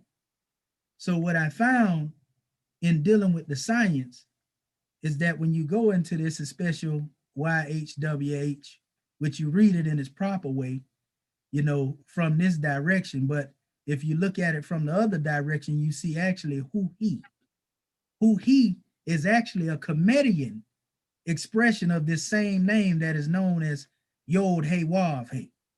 So this name Yod He Wav He existed in Kemet longer before, you know, the Yod He Wav He aspects of it came into existence in what they call modern Hebrew.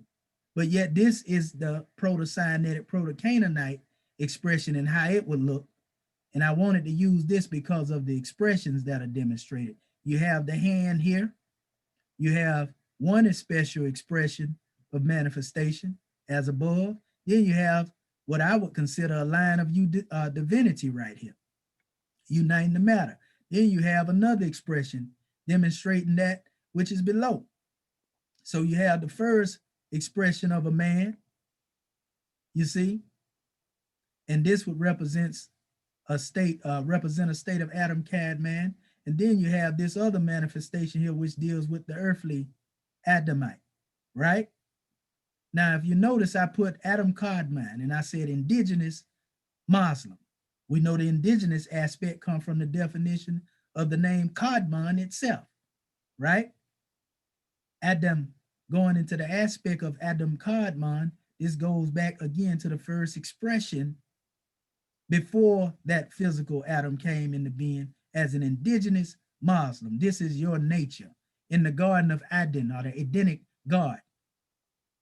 What was the principle? Harmony, truth, balance, right order, right? Justice had to come on the manifest when we reached the rate of the atmosphere. But you see Elohim here, because it was the Elohim who took part in basically being an embodiment of Adam Kadmon being forth as spirit man with them, that cherubim that we read about in the recent support that we brought forth before we brought this on the manifest. You see the Elohim here, and then you see a physical man coming to be. Now we know anything with the 5-pointed star upright is love, truth, peace, freedom, and justice. Of course, it will be a reflection of the harmony, truth, balance, right order, and justice.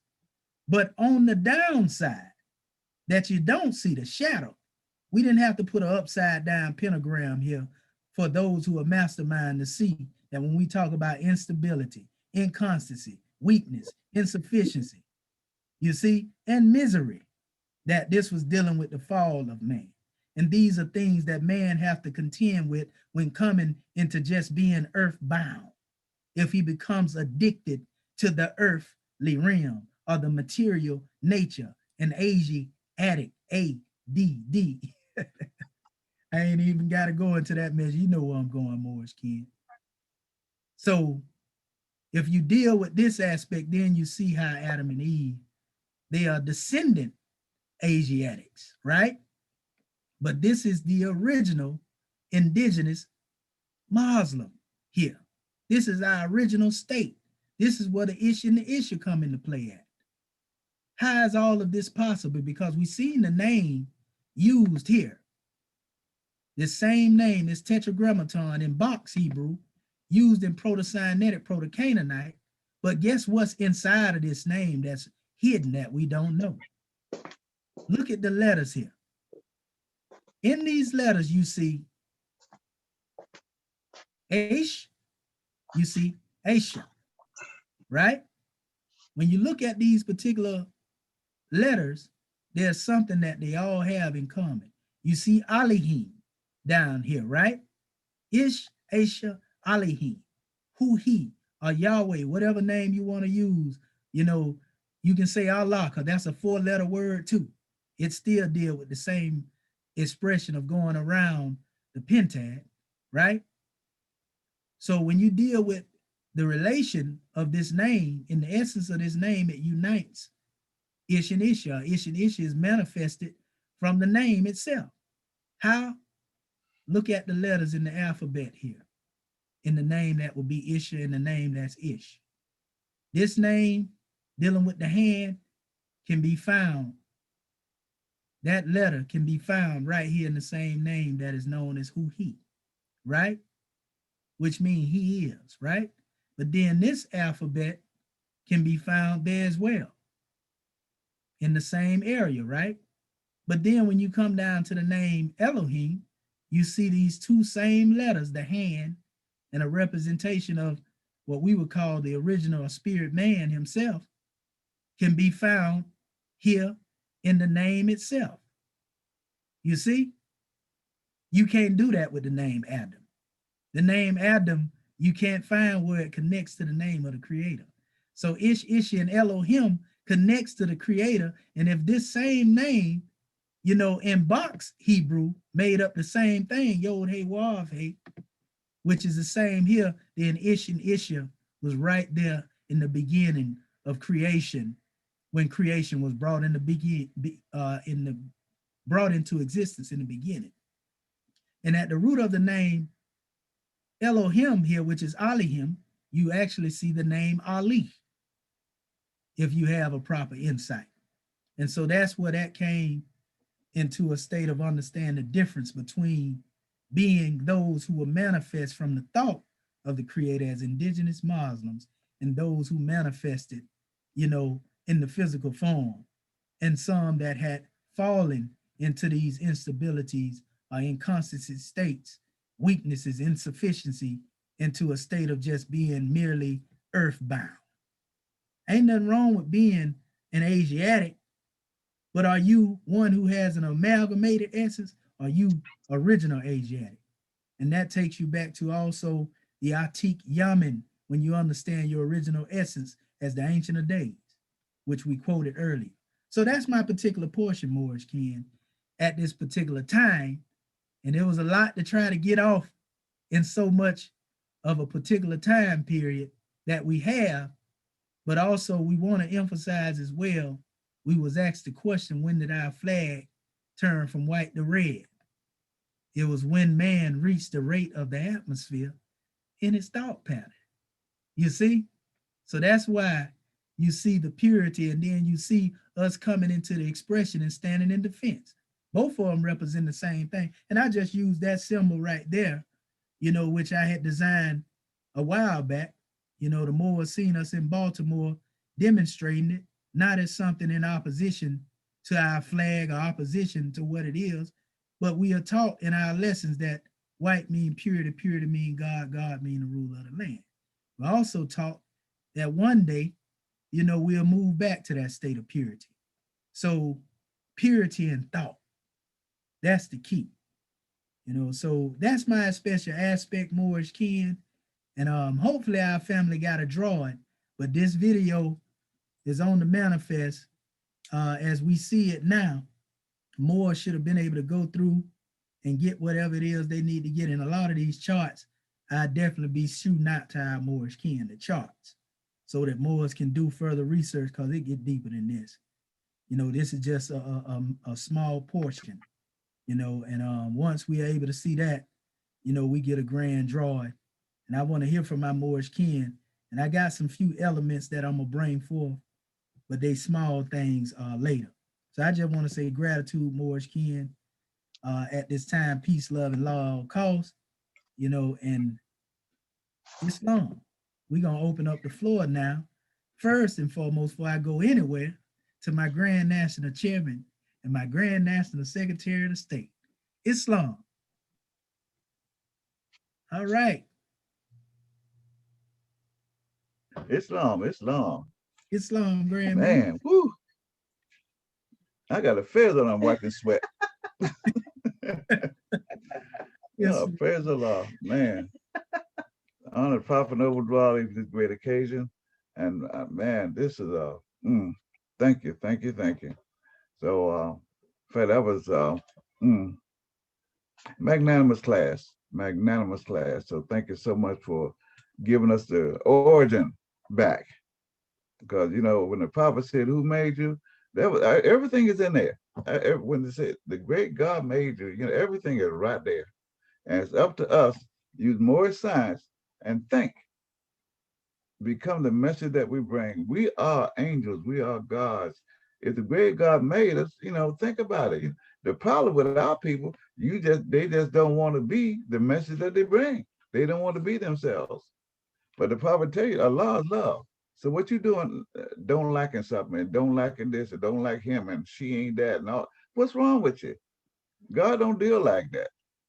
Why in the world would the great God go against anything that he the one that created it? Duh. Man, powerful class. It's on God. Here you go. Islam. I want to first rise giving all praises to our Creator, our Father God Allah, giving honor to our Prophet Noble Drew Ali, the last prophet in these days and times, giving honor to the Maryland Consulate and all those Moors that open up for our class, and also to our host instructor, our National Assistant Grand Sheikh of Moorish America, Dr. Shedu Amenti El Moheted Shepsuel. This has been a grand class, and you know that it just came to mind in reference to it takes a Moorish American to teach a Moorish American how to be a Moorish American. And I'm just so honored with paradigm shifts, you know, just really overjoyed and grateful. And during my assignment, I started off with that word INSAN, ensign, which dealing with the Arabic or Turkish, dealing with human beings, general term, also coming out of Malaysia for cousin or human. I also went to Rab, R-A-B-B, Arabic for Lord, Sustainer, Cherisher, Master. And from that, the Punjabi coming out of India and Pakistan, Rab, Rakam, may God protect you. I'm just looking at the similarities between languages and how everything connects coming out of Kemet. From that, Adab, which was the Romanization or Arabized version, meaning behavior or Islamic etiquette, refinement, good manners, morals, and decency. Just took me to *6 Morris, or mute your phones out. It just took me to the principles that our prophet brought to us, which are love, truth, peace, freedom, and justice. Then our Rob, the master or one who has authority to lead. Rob, actually going back to Kemet, RBB, the one that nourishes, the guardian, one responsible for carrying out improvements, one who occupies a central position, leader, head, chief, or lord, one whose supremacy or over lordship acknowledged and who has authority to dispose of men or things, a master. That took me to Rabbi, which is still dealing with that R-A-B-B as the root, the spiritual leader in Judaism. Rab il Alamin, all praises to the Lord of the worlds, humans, angels, jinn, all galaxies, all existence. And that took me to one of the actions of the soul dealing with remembrance, dealing with our Moorish American prayer, where it speaks about Allah is our protector, our God, etc. So also Rabboni, master, teacher, spiritual instructor. When I went to the word Kadmonites, dealing with children of the Most High, the first man or the Son of God, the first beginning, original inhabitants. Again, it hooked up with what our National Assistant Grand Sheik spoke of in reference to Canaanites and Cushites being the same people, placed east in Eden and indigenous, and also ancient in Canaan. The tribe mentioned inhabited the land promised by God in covenant to Adam, coming from Genesis 15:19, Kadmoni, meaning Eastern, coming out of Ezekiel 10:19 or Ezekiel 38:17, also coming from Genesis 15:19, also spoke of Kadmoni as a nation. The name of the Canaanitish tribe, aboriginals of Canaan, derived from Kedem, K-E-D-E-M, east or ancient. And Cadmus, founder of Thebes, and the wife Hermione, coming from Mount Hermon. Kadmonites being children of the east, those living beyond the Euphrates. And we also pulled that letter when you gave us the breakdown for the 4 rivers, and in actuality dealing with Egypt.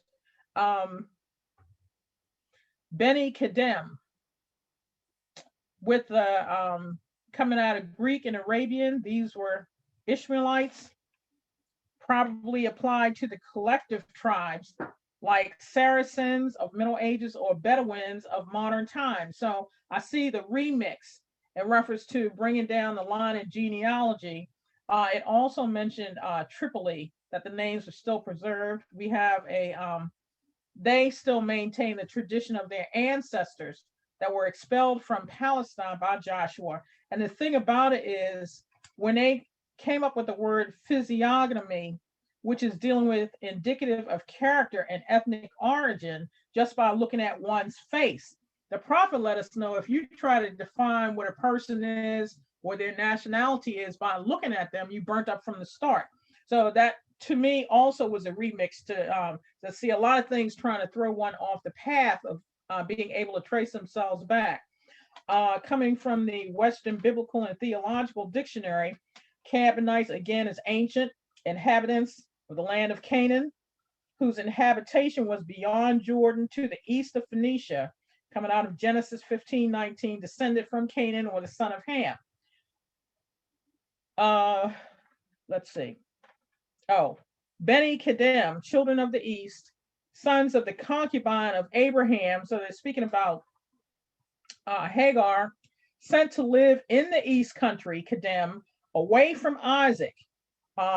It also associated them with the camel riding Midianite kings coming out of Judges 8:10-12, and the wise men, Arabian associated names, and also coming out of First Kings. And this described the sons of the East. So everything was basically blown out in this class because, I was able to piece together some things, but, you just able to see the hookup coming from our prophet and also the lessons that we received here in class, where it's becoming clearer and clearer, in reference to the distinguishing aspect between the original man and what they call Adam and Eve, So this has just been a grand class. I'm just grateful and honored, and much gratitude to you and all my Moorish kin. Islam. Islam is a way. If you don't want a motor, no, don't think it. Man, our granddad's the Secretary of State. She say, I know you got it in them archives over there. I'm gonna bring it on the manifest. Because I was saying I got many files and I had a lot of that information in there. And I was trying to piece it out. But gratitude, sis, for bringing it to the manifest. Oh, man, goodness gracious. Man, a grand drawing. And see, that's why I love my Grand National Secretary of the State. Because she always put that Moorish icing on that angel food cake. Islam. Gratitude. Well, all right. But let us hear from our Moorish kin. Well, our Grand Sheik, is he there? There you go. Yes, sir. There you go. Islam, Grand Man. This has been Islam. Can you hear me? Yes, sir. Loud and clear. Islam. We rise and give great God our praise and his love thought of our brother, man, and prophet. Noble Drew Ali, we give the highest honors. And to everything that is Moorish, everything that is divine, and to you, God man, for this grand lesson and blessing we receive on this day. Humble ourselves and give one a height of gratitude, keeping that divine thought pattern made manifest. And all the Moors that are here on this call, I know you received a blessing too.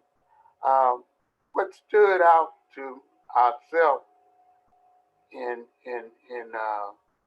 one short breath was when you spoke about the throne being in the atmosphere or beyond the atmosphere, and that one was occupying that throne. And I forget the name, or I can't recall the name that you established it by, but when you was giving the description, you was giving a description of a photo that Allah's spirit had manifested in, talking about Prophet Noble Drew Ali. And the one was sitting in the throne, in the chair. And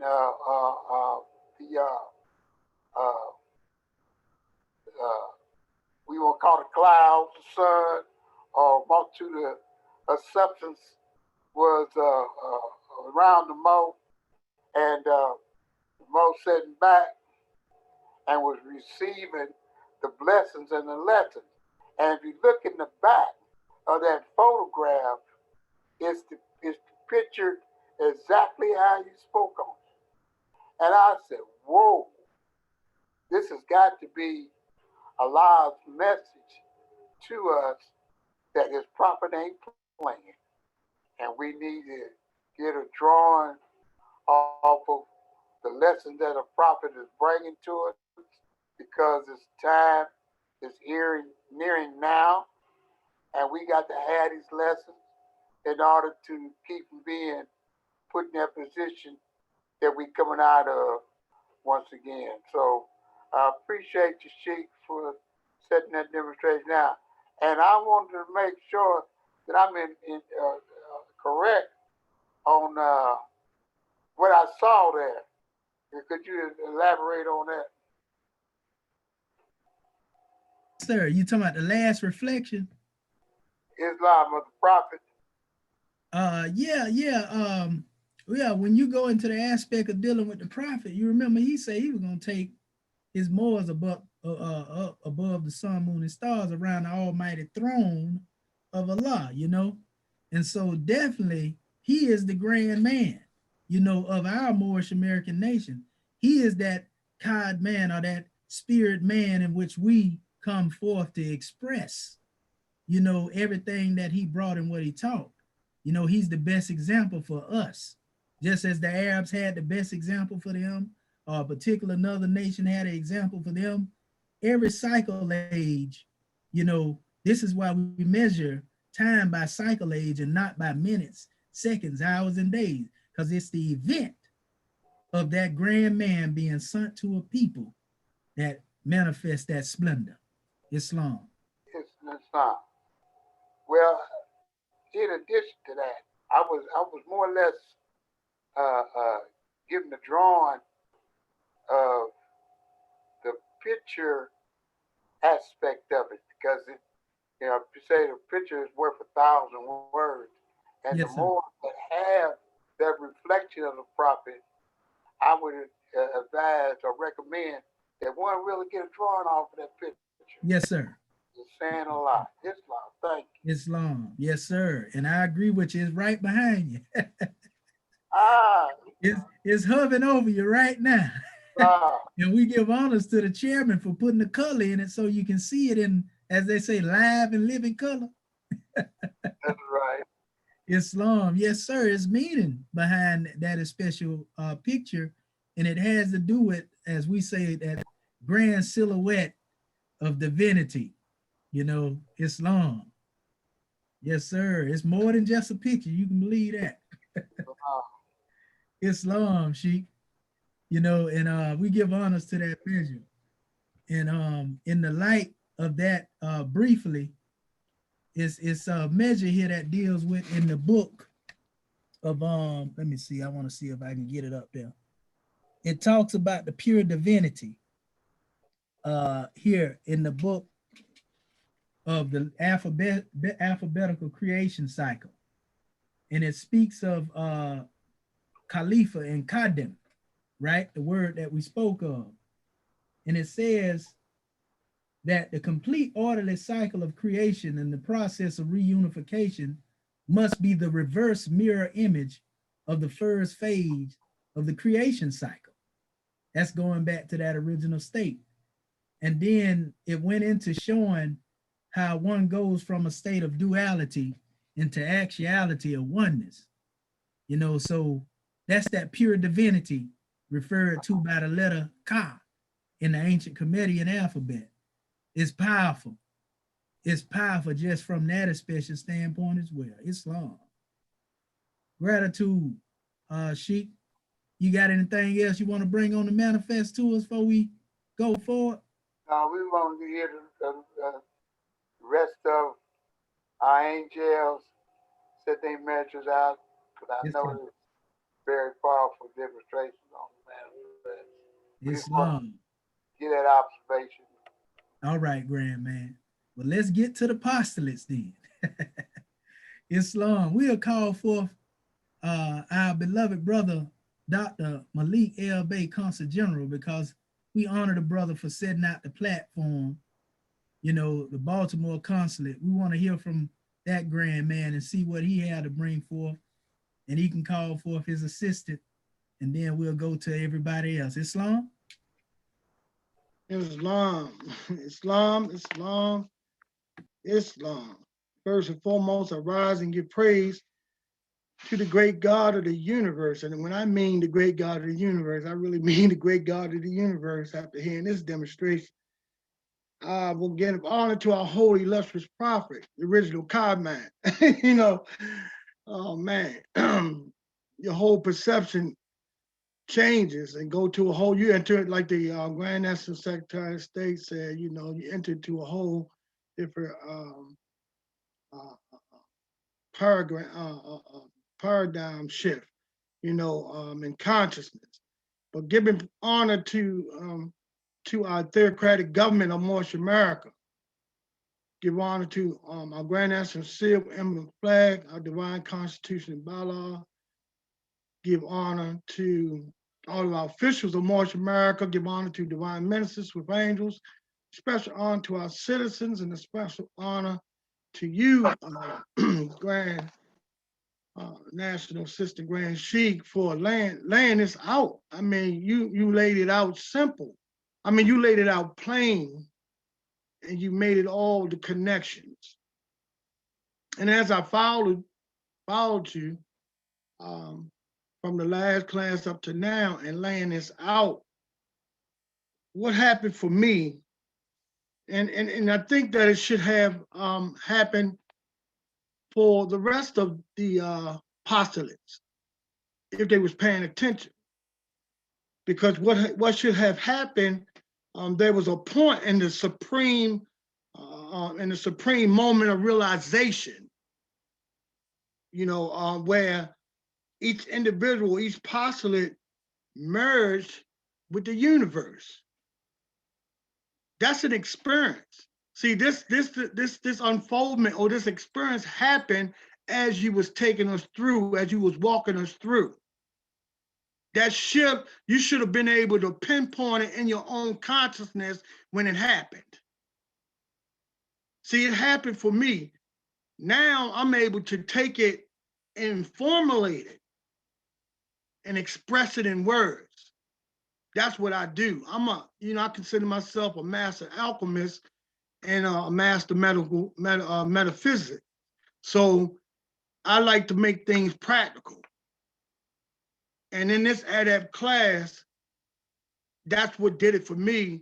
It took me up to a higher level where I can able to explain it, wow, in such a degree where a baby can understand it. Because now, since I know, the way you laid it out before this Adam of 6,000 years ago, you took us to the original, man, Ish and Isha.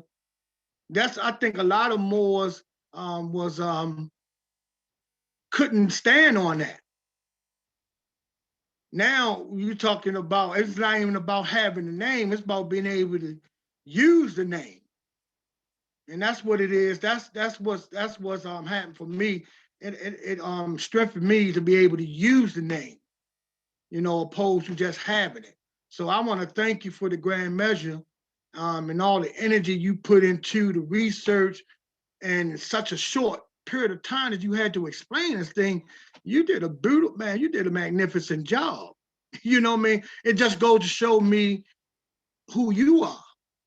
You understand? So I give honor and praise to Almighty God Allah and honor to our holy prophet for everything that you do and what you brought and what the Moorish American government is. Islam. So at this time I want to, open it to the Vice Consul General, Sheikh Ashley Bey. Islam. Islam, grand measure, General. First, I want to rise and praise Almighty God Allah and give honor to our holy prophet, Prophet Noble Drew Ali. Want to give honor to our Moorish American theocratic government. Want to give honor to Act 1 of said government. Want to give honor where honors due. Want to give honors to this this is special class. The drawing that I received is a clear conception of time never was when man was not. So for so long Rome has beat into our heads that this Adam and Eve was 5,000 or 6,000 years old. But what you did was you demonstrated that degree of the prophet, mastermind can trace himself back, and thus he knows. So just to go back from that 6,000 years and take it all the way back before there was ever anything called time. So just a grand measure, a lot of jewels that you dropped, and now it's up to us to pick them up, and do the studying and make the connections. But on an ADAPT level that is nothing mystical and You don't have to go in no basement for it or nothing like that. You know, no certain address, no certain city or anything like that. But just on that level to know and see the connection that helps you to understand what the prophet's saying with the simple statement of time never was when man was not. You know, so gratitude to you, National System Grand Sheik. You are the herein. Islam and peace, man. And Islamism, grand man, we got grand love for these drawings, man, because you Moors bringing these postulates for, you know, when the mastermind came up and the sages, they went to bringing these demonstrations out, man, that demonstration just keep expanding. You know, we understand, yeah, I did what I did, but man, hearing you Moors come forth, see, that's how Moors get strength. You know, those who may have not got a grand draw, and there's some Moors that's going to get that insight from the postulate you laid out, Brother Ashby Bey. Is some going to get it from our Grand National Secretary of the State, what the chairman has brought forth already, right here and in Exhuming of a Nation. Some of us going to get it from what Brother Malik demonstrated. And we're going to get it from what these Moors finna come forth and bring forth now. Man, Islam. It's Islam, Sheik. Before we move on, Yes, I sir. know one of our phone callers on the phone line is our Vice Consul General from South Carolina, Leroy Lowry, babe, but it's another person on the phone line. Can you identify yourself?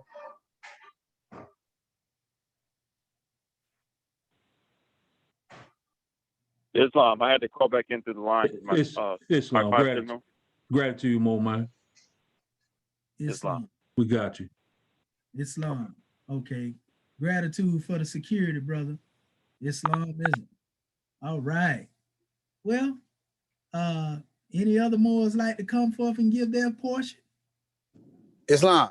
Oh, well, we got Sister Carter Bay up there first, and then we'll get you, brother. Who is that with the iPhone? Said Islam. Potter Bay, Louis Potter Bay, bro. Okay, I got you, brother Potter Bay. I just see iPhone. Islam. Yeah.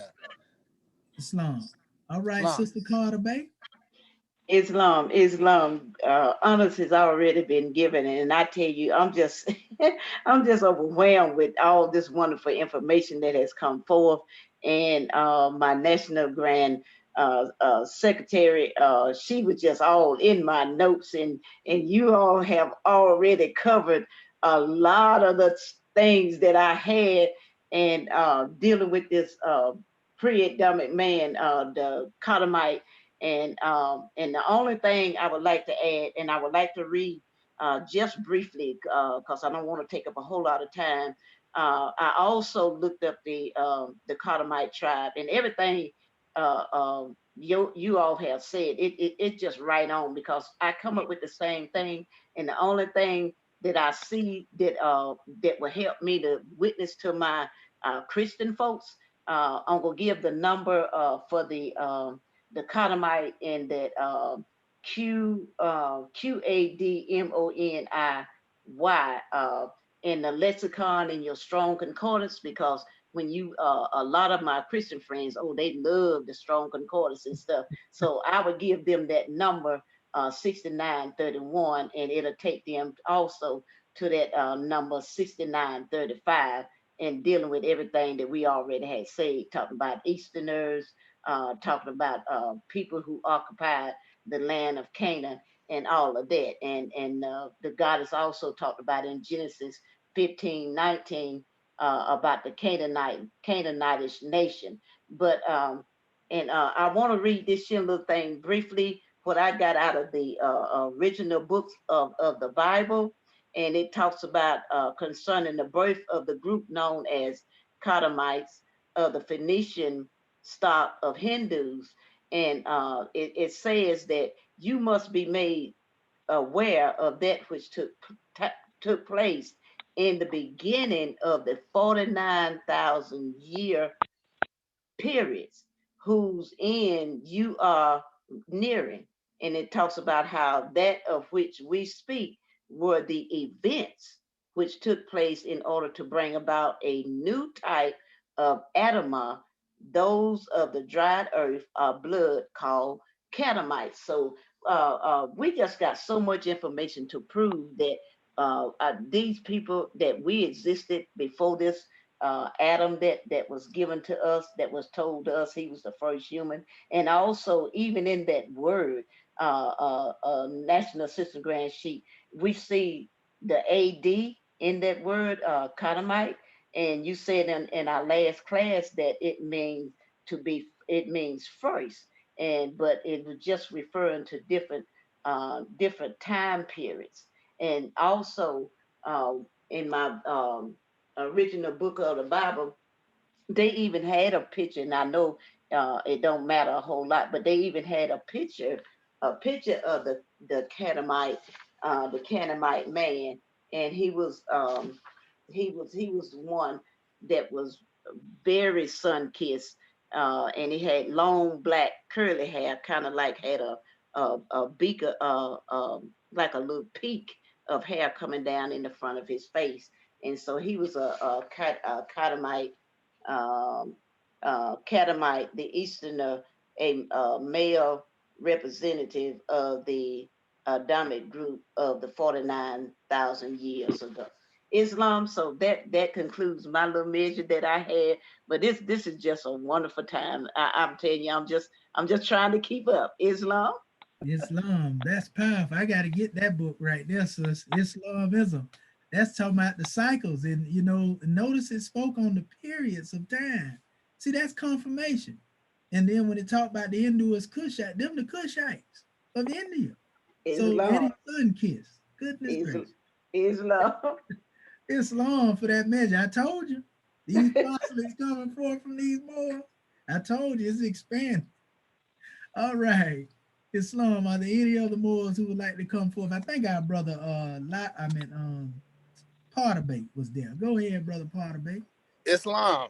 And Sister Grand Sheik, you know what I tell you, man, you are always coming through with it. And first I'm gonna rise and give honors and praise to the great God Allah, Father God Allah that is, and then give honors and to our holy prophet, Noble Drew Ali Sharif Abdul Ali, his high name, his high Kemetic name. And Act 1, all the Moors, that's online here, there, and everywhere. You know what? And I've seen this stirring up in you for a long time, and you when you put it all together, you brought it to us. First showing how the flags connect us to nativity, and how we are that. We are everything in existence. And also in our literature from the prophet, a mastermind is one that can trace themselves back. And I used to hit me real good.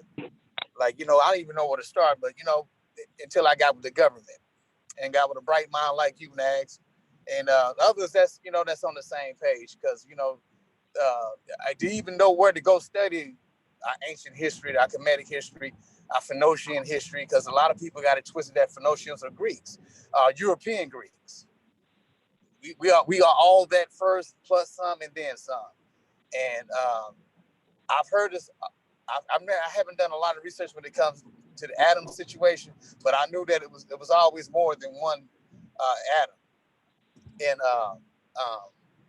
but this. I got a question for you as far as Charles Fillmore, the author, and his research, his metaphysical dictionary. What is your thoughts about it? Because I know it's certain things I know that you would study, especially with our history when it comes to our Kemetic science and all these bodies of knowledge and ancestry. They tend to twist it up, especially the last 5,000 to 6,000 years, because basically that's about as far as they can go, because they're not really that old. And it's I'm glad that you brought it home with some people thinking that this planet is 6,000 years old. It's supposed to be 13 billion to 30 billion years old for some scholars. So can you kind of do, build on that a little bit as far as the metaphysical dictionary by Charles Fillmore? Is that a valid source of information?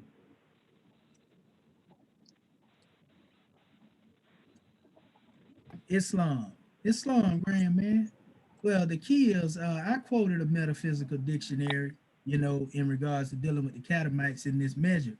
The key is not so much as the source, but you being knowledgeable, you know, when you go into dealing with particular sources. Because unfortunately, most of the information that has been put out there, though taken from our people, you know, Europeans have gotten hold to it, and the Grand National Secretary of State pointed it out just dealing with expression of features. For example, when they came up with Hermetic hypotheses, and next thing you know, they was telling you the Hamites was really Europeans out of the Caucasus Mountains. You know? Yeah. And so the key is most of the time, if you look at the sources, Europeans are guessing at the truth. And then when you go and you do your research, being a mastermind, tracing yourself back, you can find that which is truth. I call it, in my times of studying, separating the bones from fish if you was eating. You know what I mean? Yes, sir. Yes, sir. You know, and so that's what you got to do when with that special aspect. You got to be able to have a thought of mastery and have a sound thought, because the sound thought gonna show you harmony in the truth. You know, you're gonna see more harmony than you see falsehood. And when you see that harmony coming from different sources, that's when you can say, okay, yeah, this is different. This is definitely some sound, you know, and mainly use your book of fire to pivot from. Use the prophet to pivot from, and that's how you can determine whether or not you're dealing with, you know, is good enough to bring forth. Islam, grand demonstration, right? And you know, I know one thing they love evildoers. They love when they, you know, when you, I know when you touch, when you communication, language, lexicon, syntax, grammar, the things that we use, going from one place to another, things change, and you can control the people by controlling their language. We know that. And you control the language, then you control the images. You know, controlling language and images does a lot, and that, you know, that a lot of that's been used against us. So we just want to make sure that you're right when you start finding the harmony in research, that you start seeing it all coming to fruition. You know, everything's coming in that 360. So once again, thanks for your infinite wisdom, bro. Keep on bringing it to us, because this is what we've been needing. The world been needing to hear this, because there's been some misnomers and stuff, and you know, people thinking that people done this and they didn't, and you know. First of all, the melanin didn't match up. So, you know, they couldn't have done it. They ain't even old enough. So, brother, thank you very much. Thank you for giving me some clarity. Peace and love. Islam, and peace and love and gratitude for that measure, grand man, you brought forth. See, I didn't even get into the fact that Kadmon is actually one of the 99 names of Allah that mean the beginning and the end, the everlasting, the eternal, the existing. I ain't even go into that aspect. But I got a whole bunch of stuff on that as well. We're going to send a lot of this stuff out to our Moorish kin, you know, as well, you know, so they can get them drawings. But yeah, when you go into the change of the language, it become Kedom, a Kadama, right there right here in the dictionary, to proceed, to come forward, you know, ancient people, you know, a Kadmona, you know, right here. This is the Arabic dictionary, same thing, you know, so everybody can't be lying. Like I say, he on the scene, he on the scene of the crime, as far as I'm concerned. Islam. All right, any more who would like to come forward? Yes, Sister Grand Sheik, your order is Ishmael L. Okay. Then Dr. Teresa. But Dr. Leroy Lowry, babe, been trying to get in for a minute. I got you. Y'all can see y'all can see him raised. I wish I could see them. No, Ishmael had his hand up the whole time. So that's why before the other ones put it, because I'm looking at, I got the whole screen right here. I got you. Yeah, I can't see it. I'm gratitude for telling me too. They might have to have y'all call them forth, because y'all can see it on y'all end. Right. You know that. He had his hand up before you even opened the floor. That's why. Okay. I can't see him. Okay, brother Ishmael Muhammad.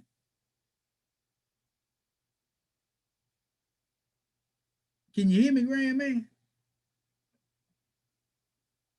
I think, is the brother there? I'll go to the next, grand man. Okay, who was the next? Dr. Larry Bay and then Teresa. Islam. Okay, brother Ishmael. Yes, sir. Okay, Islam. Islam. First, I want to rise and give praise to the great God Allah, to his illustrious prophet, Noble Drew Ali, to the heads of our government, to our Grand Council, to our Moorish citizens, to our consulates, here, there, and everywhere.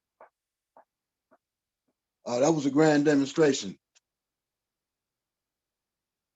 I believe you sent me that chart long ago, but it was so intricate I wanted to wait. And this is the perfect time for me to learn more about that situation, as far as what the meaning of the chart and how it affects us as our Moorish identity, so to speak. But I just want to say I'm overwhelmed because I didn't know it went that deep. And it's a definite science to everything that we do. I did want to say, though,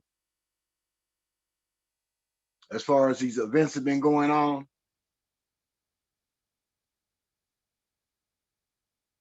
I kind of, the prophet mentioned in his writings about the 7 bridges across the sky. December 21st, when we had that conjunction, I believe that the 7 bridges were the 7 planets in our star system that align. Because you know, it's really only 7 planets, there's 2 orbs, the sun and the moon are orbs, or luminaries of light. And I feel that was what he was talking about when the 7 bridges cross the sky, and the Moors will be able to come back online like they should be. Well, that event has already happened. So these classes are most valuable to us here in the consulates and in the government. And also this will give us better insight on how to teach our people to become better Moorish citizens and to be themselves.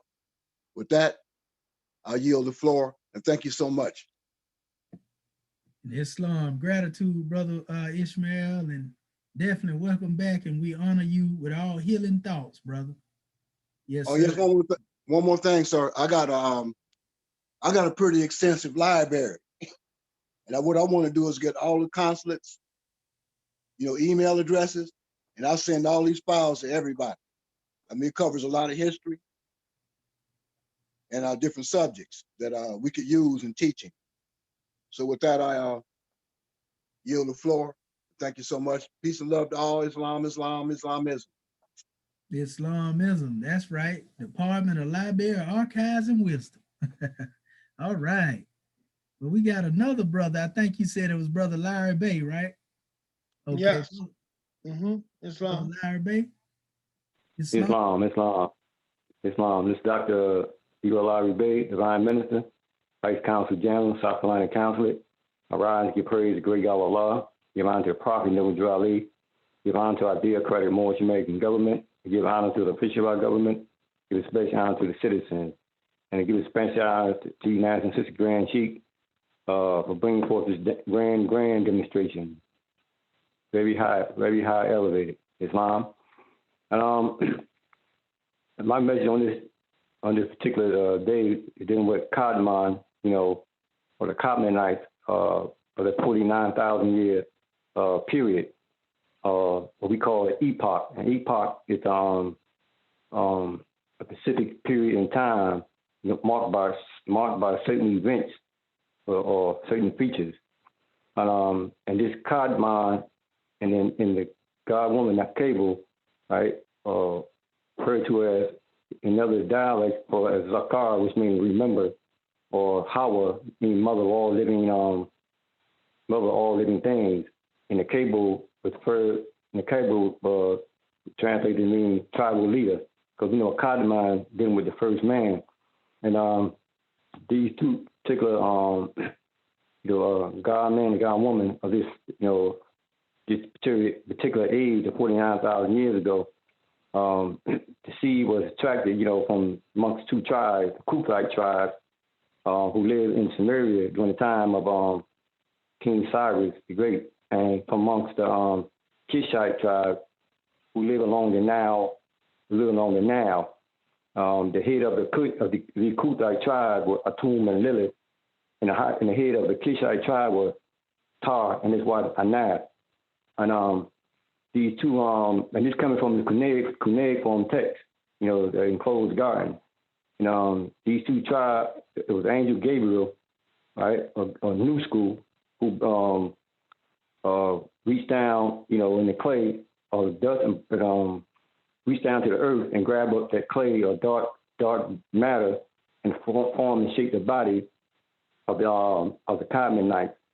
And once this formation of the physical body was formed, the other two elements, the spirit and soul, you know, then all was united, and they became a living, breathing entity. And you know, Gab, Rael or Gab, it goes back to the earth deity in Kemet. Also mentioned as Seb, and Ra dealing with the light, and Kemet, and El is the source. And we look at the name Nekabu or Kadmon or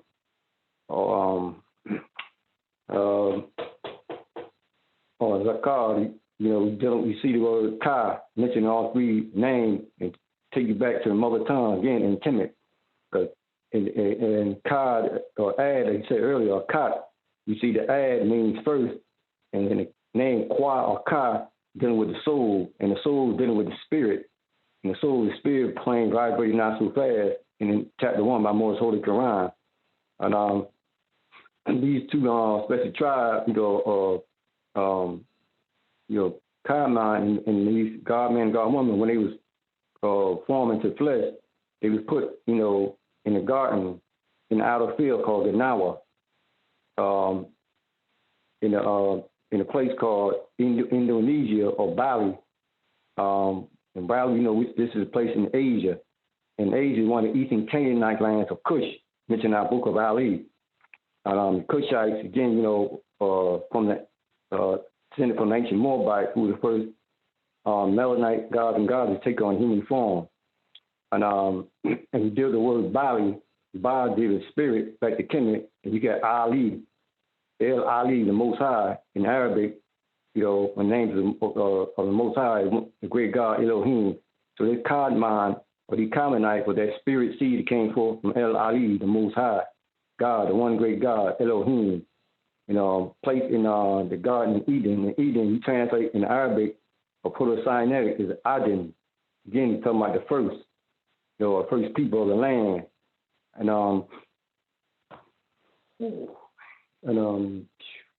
again, and also these Kadmonites, you know, inhabit the land of Canaan. And the Canaanites, you know, being two of the ancient Moabites, you know, that can trace itself back over a million years. And these Canaanites were the first one to land the landmass after themselves, you know. So, and again, you know, these were all Cushites, you know, because the Cush, you know, again was first one to, you know, lead the Holy Land, right, and having the top portion of the landmass called a Maxim, you know. And so, and these Cushites migrated south, went into Kemet, and went east into India, became known as Hindu Kushite civilization, you know. So so this Kadmon, you know, and the wife and the cable, the first man and woman of that, especially that 49,000 year period, you know, also can be traced back, you know, to the ancient Kushite bloodline, you know, out of Kemet, as we are today. As our holy prophet was the first, was a Kadmon of this special age, you know, our prophet Noble Drew Ali, who brought us back our, you know, our nationality, divine creed, you know. So we give honor to for your measure again, and it's all I had today. Oh, and this to add that when I said that, I meant about that clay or dust, it was just symbolic of the blood, you know. Not so much you reach out and grab mud or the dirt from the ground. That was symbolic of blood. Right, Islam. Islam, and gratitude, brother, for the drawing in the etymology, Islamism. All right, that's what I'm talking about. Well, let's go to our sister Teresa Reed-Bay. Islam. Islam, can you hear me? Oh, we can hear you loud and clear, goddess and queen. Islam. First, let me rise and give praise to the great God Allah. Give honors to our holy prophet, Noble Drew Ali. Give honors to our divine constitution and bylaws. Give honors to all the Moors on this in this research class, and give honors to you, Assistant Grand Sheik, for your work. I want to come from the Piscean Record 2 and 7, and it says, "And the Lord God formed man of the dust of the ground, and breathed into his nostrils the breath of life, and man became a living being." And I'm going to be reading a little text from the coliform text, which is from the Holy Tablets, and it's the Enclosed Garden. So I'm not going to read it all, but I just kind of want to gather it up because I want to go with the forming of the man from the ground. And it says, Enki commanded the Anunnaki Nusku, who bore the title Gabriel, to form the body of Kadmon, who was taken from the dust of the ground. A diamond project created of clay black mud, blood clot cells, and fashioned into shape and clone. Being the mud was of the earth, he was called Adam, which means Adama, the ground. This is speaking of the physical creation and making, being there is already life in the soil of the ground. It wasn't the creation of life itself. The mud and clay is symbolic of the contents of blood or the clot. Dehydrated blood turns into brown dust particles, and this is how the hematologist would transport blood to be reactivated by simply mixing the water together for life. Thus you have man being created of the dust, man being created of water, dust and water, or earth and water becomes mud, the clot. The extracts from the clot or blood is necessary for the cloning process. Islam. So when I looked up the clot, well, first I looked up dust, and dust is particles. It's not just, it's matter. So it's not just a bunch of dust on the ground. And then I went to the Quran, Surah 96. It says, and that was Al-Alki. It says, "In the name of Allah, most gracious and most merciful, proclaim or read in the name of the Lord and Cherisher, who created man out of a leech-like clot of congealed blood." So there again, I just wanted to have a little thing to back up what we're studying with this clot. This is what formed man from the ground. And I won't go on because I think my brother kind of got into some of my message, but I just wanted to bring those 2 points that man was created, that the first man was created from blood and clot, not just from dust particles. Islam, and gratitude for allowing me to speak. Islam, and gratitude for that measure. Islam and the science involved with that special drawing. And what we want to do, Moorish Ken, every now and then we come into a time where we draw with our Moorish Ken and we ask for a 15-minute extension. And we want to get an extension from our Baltimore consulate so we can get the drawing from our family. And we'll close out after that. Islam. All right. And because I know it's other Moors that, and it ain't that many more. Yeah, it's long, Sister Grand Sheik. I always run it, give 30 minutes because I know how good it gets. Yeah. Islam. Yeah, we want to hear these postulates being set out here. And if anybody have to leave, anything, we're not trying to hold our Moorish kin. So Islam family. But we want to hear these postulates that come forth from our Moorish family. Islam. Any other Moors, because this is grand research. These Moors been doing it. Goodness gracious. I'm learning, sitting here listening. Oh, man. Islam, Brother Hamid Bey. Islam. Gratitude, grand man. Yes, Dr. Hamid Muhammad Bey from South Carolina Consulate. I want to rise and praise the great God, Allah, who is best known and range of all things, give honors to our prophet, and give honors to this royal council and this meeting, the Baltimore Consulate, for everything that they do to bring forth these classes of study. I'm not going to be too long. What I did, National Sister Grand Sheik, I came from a different approach. And my approach came from the aspect of how, that our Prophet Noble Drew Ali, said that, that he was going to make the Europeans tell the truth. So, you know, I did a little research, and, you know, what I found was, I have just a few words. It's called The Lost World of Adam and Eve by a Caucasian called John H. Walters.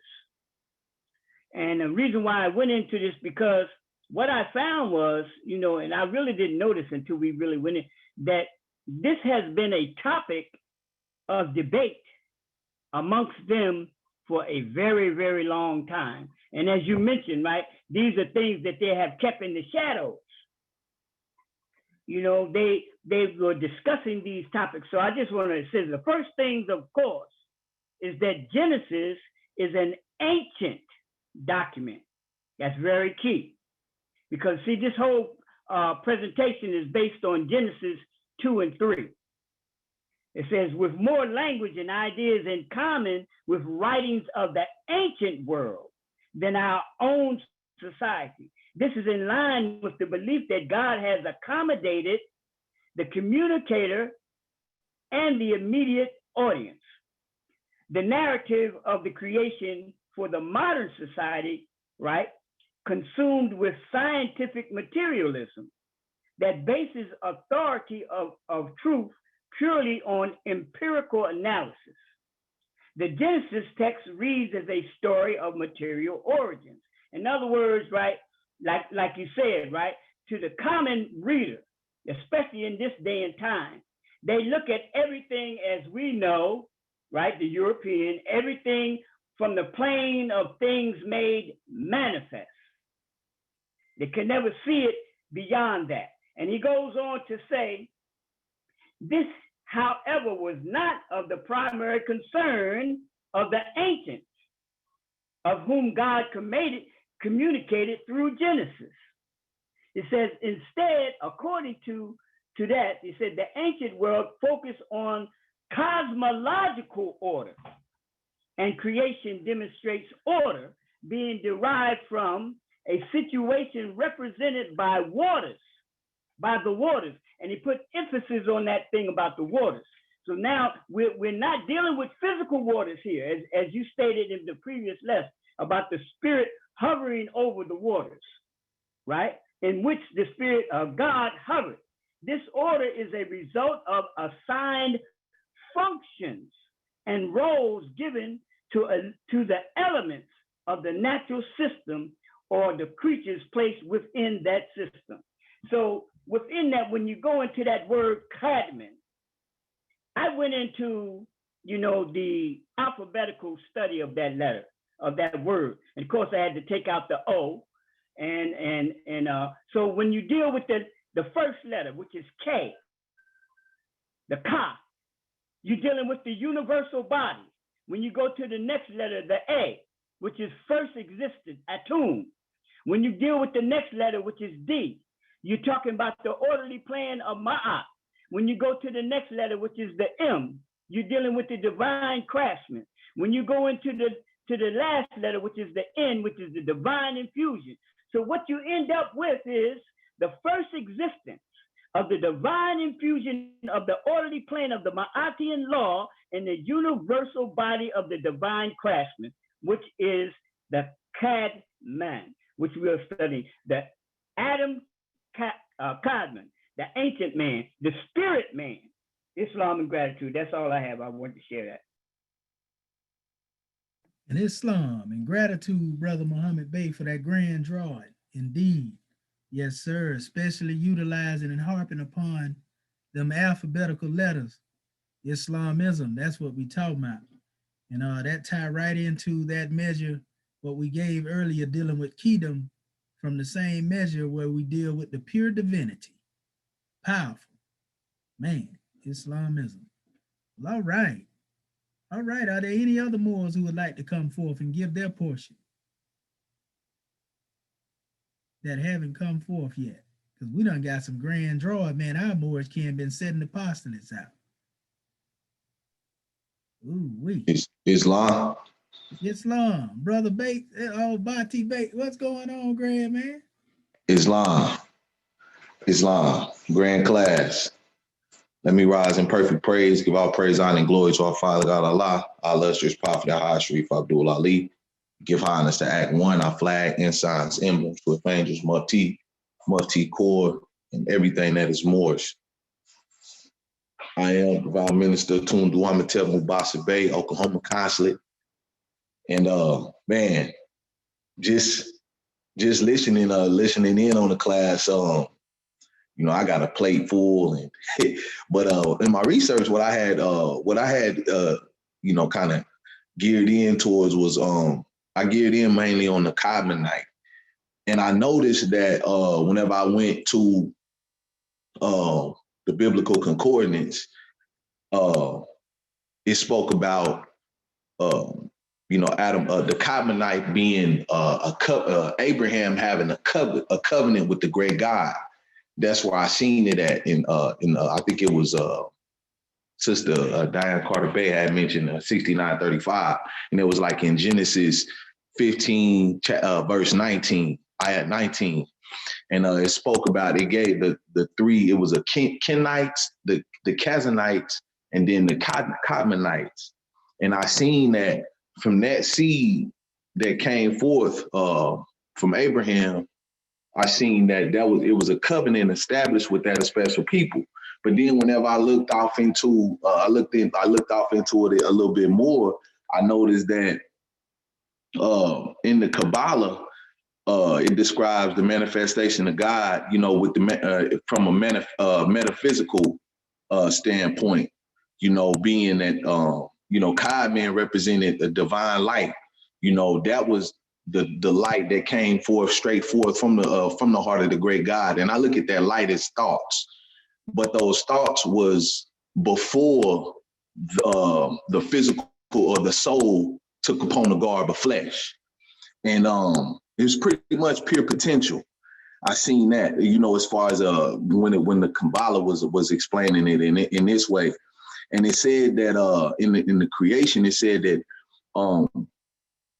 it contracted infinite light into itself or into a vacuum, so it created like a vacuum. Then the light penetrated, and Adam Kadmon was projected. And I seen that dealing with that, it spoke about 10 concentric circles, and I thought about the Elohim, you know, being, you know, coming forth and, you know, aiding and assisting in the process of creating man. But I did notice too that it was it called it Adam Harisham, and it was the supreme essence of mankind. And I want to say, if I'm not mistaken, I want to say that was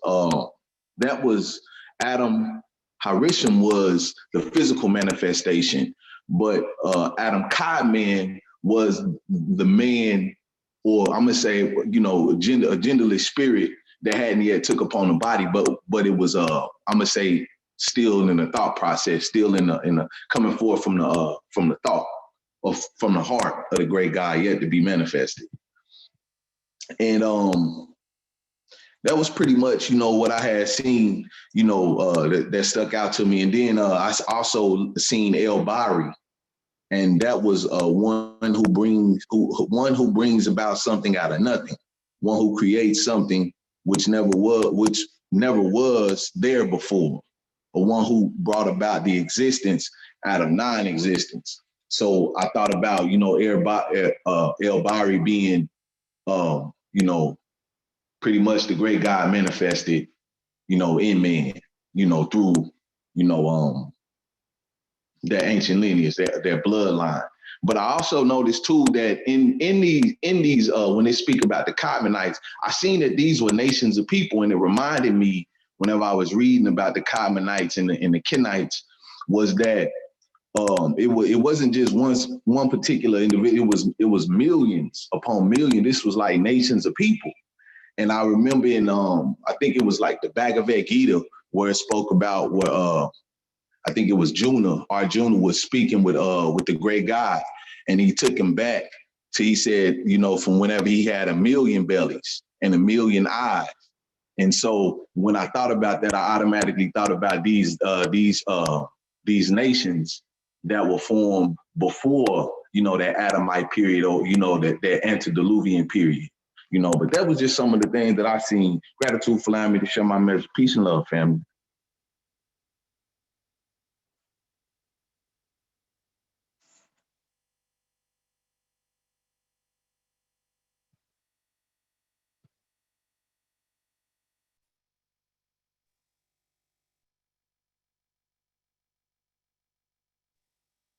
Islam, if anyone is speaking, I can't hear you. There we go. I'm trying to get this right here on the manifest now. But yeah, we give honors to you, grand man, for that drawing. And see, that's exactly what we was definitely pointing out. You know, there was indeed a what you call spiritual expression of that man always existing from the never-ending days of the past, you know, the ancient days of the past and the never-ending days to come, so to speak. That's what we call spirit man in chapter 1. And then spirit man became clothed with soul made in the form of Allah, and that will be synonymous with this expression of Adam Kadmon. And so we give honors to you for that grand drawing, my brother. You know, and the Kadmonites, however, would have come forth a little more before, physically as well, than this man Adam, Hirishon. See, Adam Hirishon was made in the image of Adam Kadmon. Adam Kadmon was made in the image of the great God Allah. You see what I'm saying? And so when you see it that special way, you can see the connection and understand the prehistoric humanity, as you spoke of, also being a race of people, which the European won't give you the full totality of it, because if they do, they have to admit that they are our descendants. They have to admit that they come from us, and that's why it's a gap there in that history. But we know good and well the creation then began 6,000 years ago, which they refer to as the time of Adam Hirishon. You see, that first Adam, he had the potential to be a perfected man, but he was truth and falsehood strangely mixed, you know? So, and that's why we created that special chart to go with it. And we showed you a few slides there. Islam. Is there any other more that would like to come forth before we get ready to close this demonstration on out, so the Moors can get to their other class? Islam?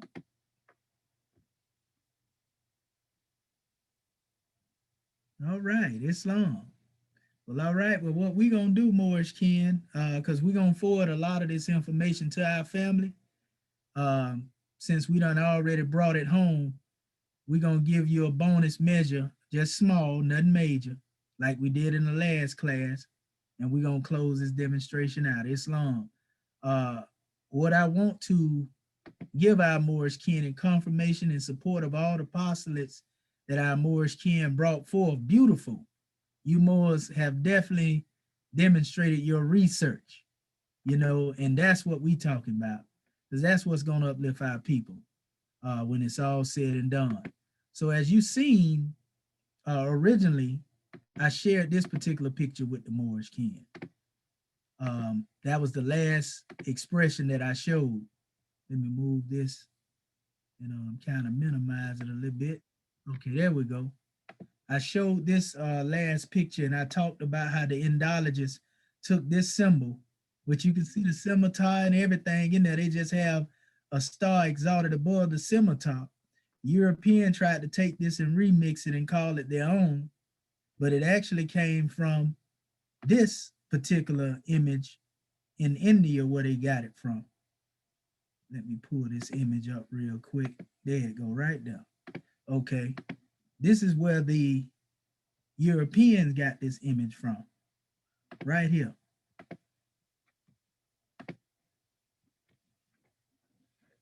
From India. And if you notice, it says Mani Padme Hum. Anybody know what that is? That's the name often seen when you see you know, you would see it expressed as the Mani Padme Hum, the Padme Hum, right? But they took this, and the serpent has always been symbolic to Kundalini life force. You know, the serpent biting his tail. You know, this came from that which was the alpha connecting with that which is the omega, and so forth and so on. That's what the symbolism was in it.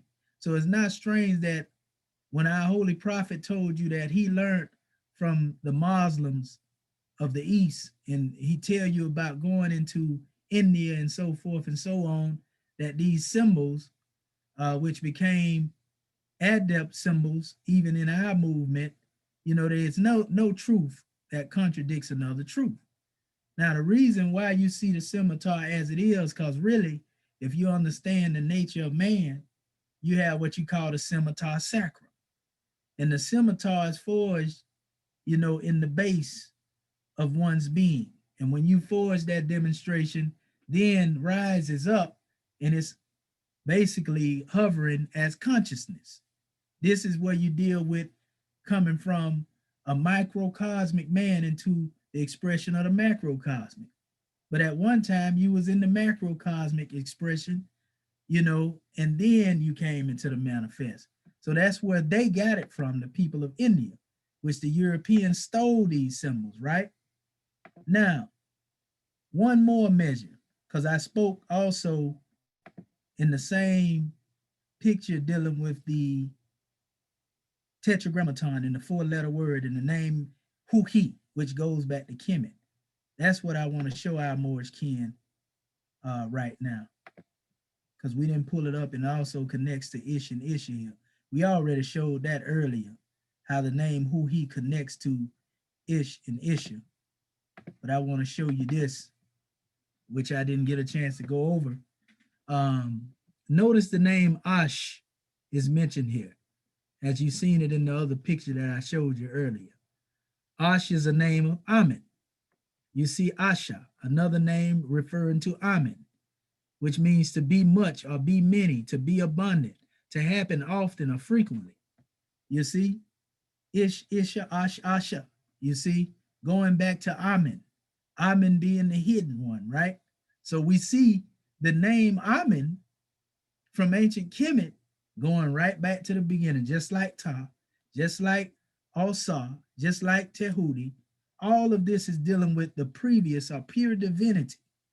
Now we see the name Hu-Aha, which is what they say is a magical name, right? This is the term they're using comedically, right? You have Hu, which is a title of the Nile god. Hu-Hu. You heard me talk about Hu-He's. You see, the primitive watery mass whence came everything. All this being connected back to the beginning, right? Then you had Hehu, which deals with eternity, one of the 4 elemental gods of the company of Thoth, Tehuti, right? Divine mind. He, a long, indefinite period of time, eternity, the eternal. You see how all this stuff is going back to the beginning with these names that are linked to the last chart I showed you? The God of hundreds and thousands of years, He. It means to seek, to search for, to seek after, searching the heart and mind. Masterminds are able to do what? Trace themselves back, and thus they know. So you see, when you go to the Comedian root, it actually take you back to an aspect of our science that tell us that this is dealing with power that exerts itself for the individual at the will of the use. But yet, this also takes us back to our own divinity. You see, that's the whole key. That's why we speak of the name Ish and Isha as it is. And we say, you know, well, those who are slaves of sin, they can't use it. You got me? And this is my closing point right here, Moorish King. This is my closing point. Okay. So we spoke of Atum. We spoke of Amen. We spoke of Ta. Now, there's a greater significance in relation to dealing with Amen here. Let me share this with you. There we go. Now, you know, when we speak of the holy breath, we say it's great, as good, it was, it is evermore to be. And Amen. So Amen, the name that is traced back, you see it say Amen is great, Amen is God, Amen is evermore to be. And I'm referring to the fact that Amen was also referred to as Mar, which is the root from which the word more or Mauritania derives from. This is the root that traces into Phoenicia. You know, this is the ancient root. Amen. It also means a high priest of Anu, right? And all of this is going right back to dealing with the science of knowing that Ish and Isha is the father and the mother of our people, not Adam and Eve. You see, our people were high priests of pure divinity. Our people also, this name Mar became known to the Moors as the Demori, which are the Moorish gods. So it all makes sense when you are able to, as the Grand National Secretary of the State say, connect the dots. You see, it's just been so scattered abroad, Moors, to where they try to confuse our people, but we're gonna bring everything into a chronological union in due time. And that's why we have Moors demonstrating these postulates. Lastly here,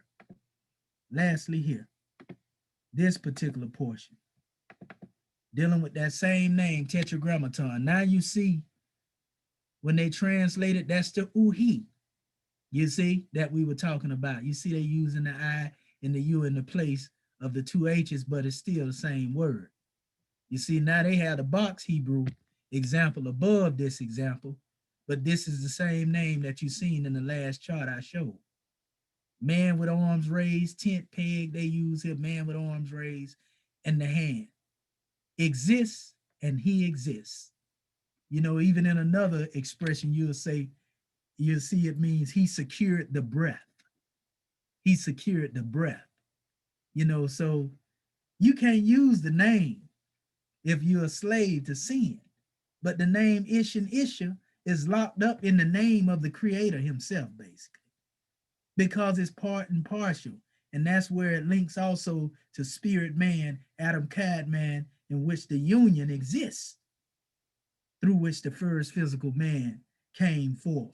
And then the Kadmonites, after them long existing on the manifest being there, later, you know, an Adamic race came, as they like to call it, 6,000 years ago. So I just want to say Islam, peace, love, and law at all costs. And we love you, Moorish kin. And that's my portion.